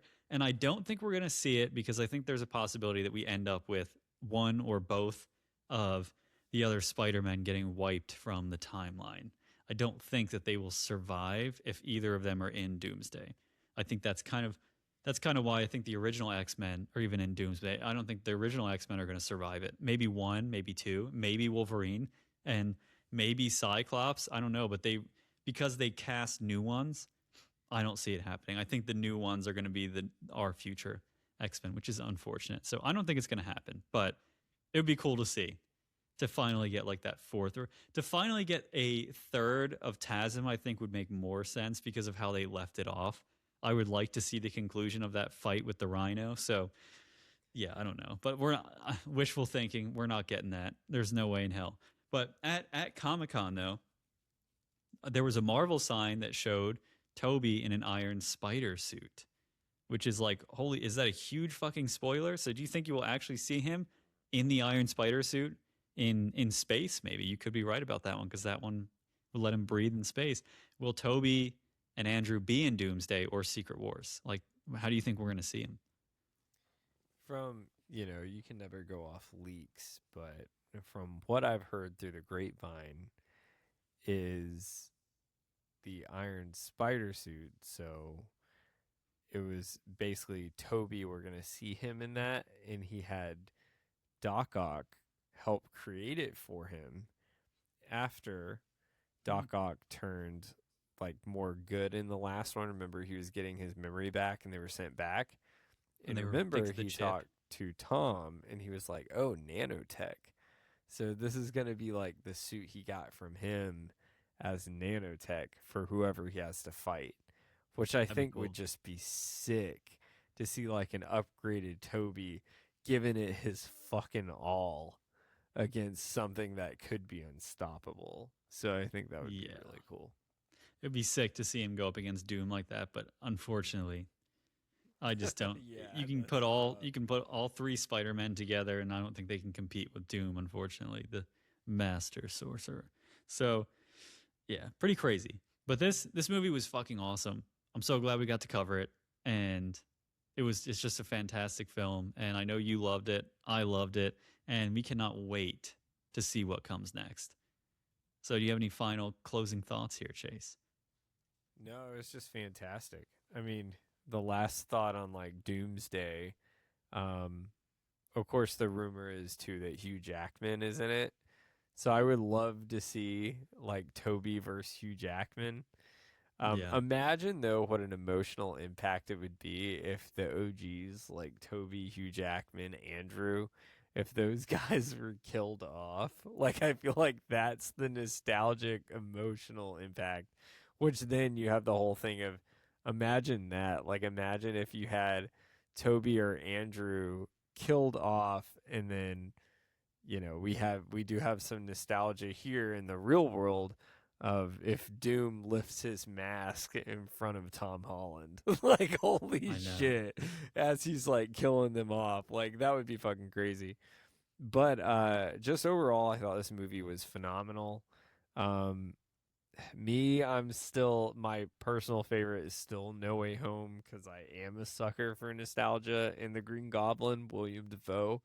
But this had to be a close second. I thought it was great. It was super creative. I loved the fight with the Hulk. I thought the acting performances were top tier.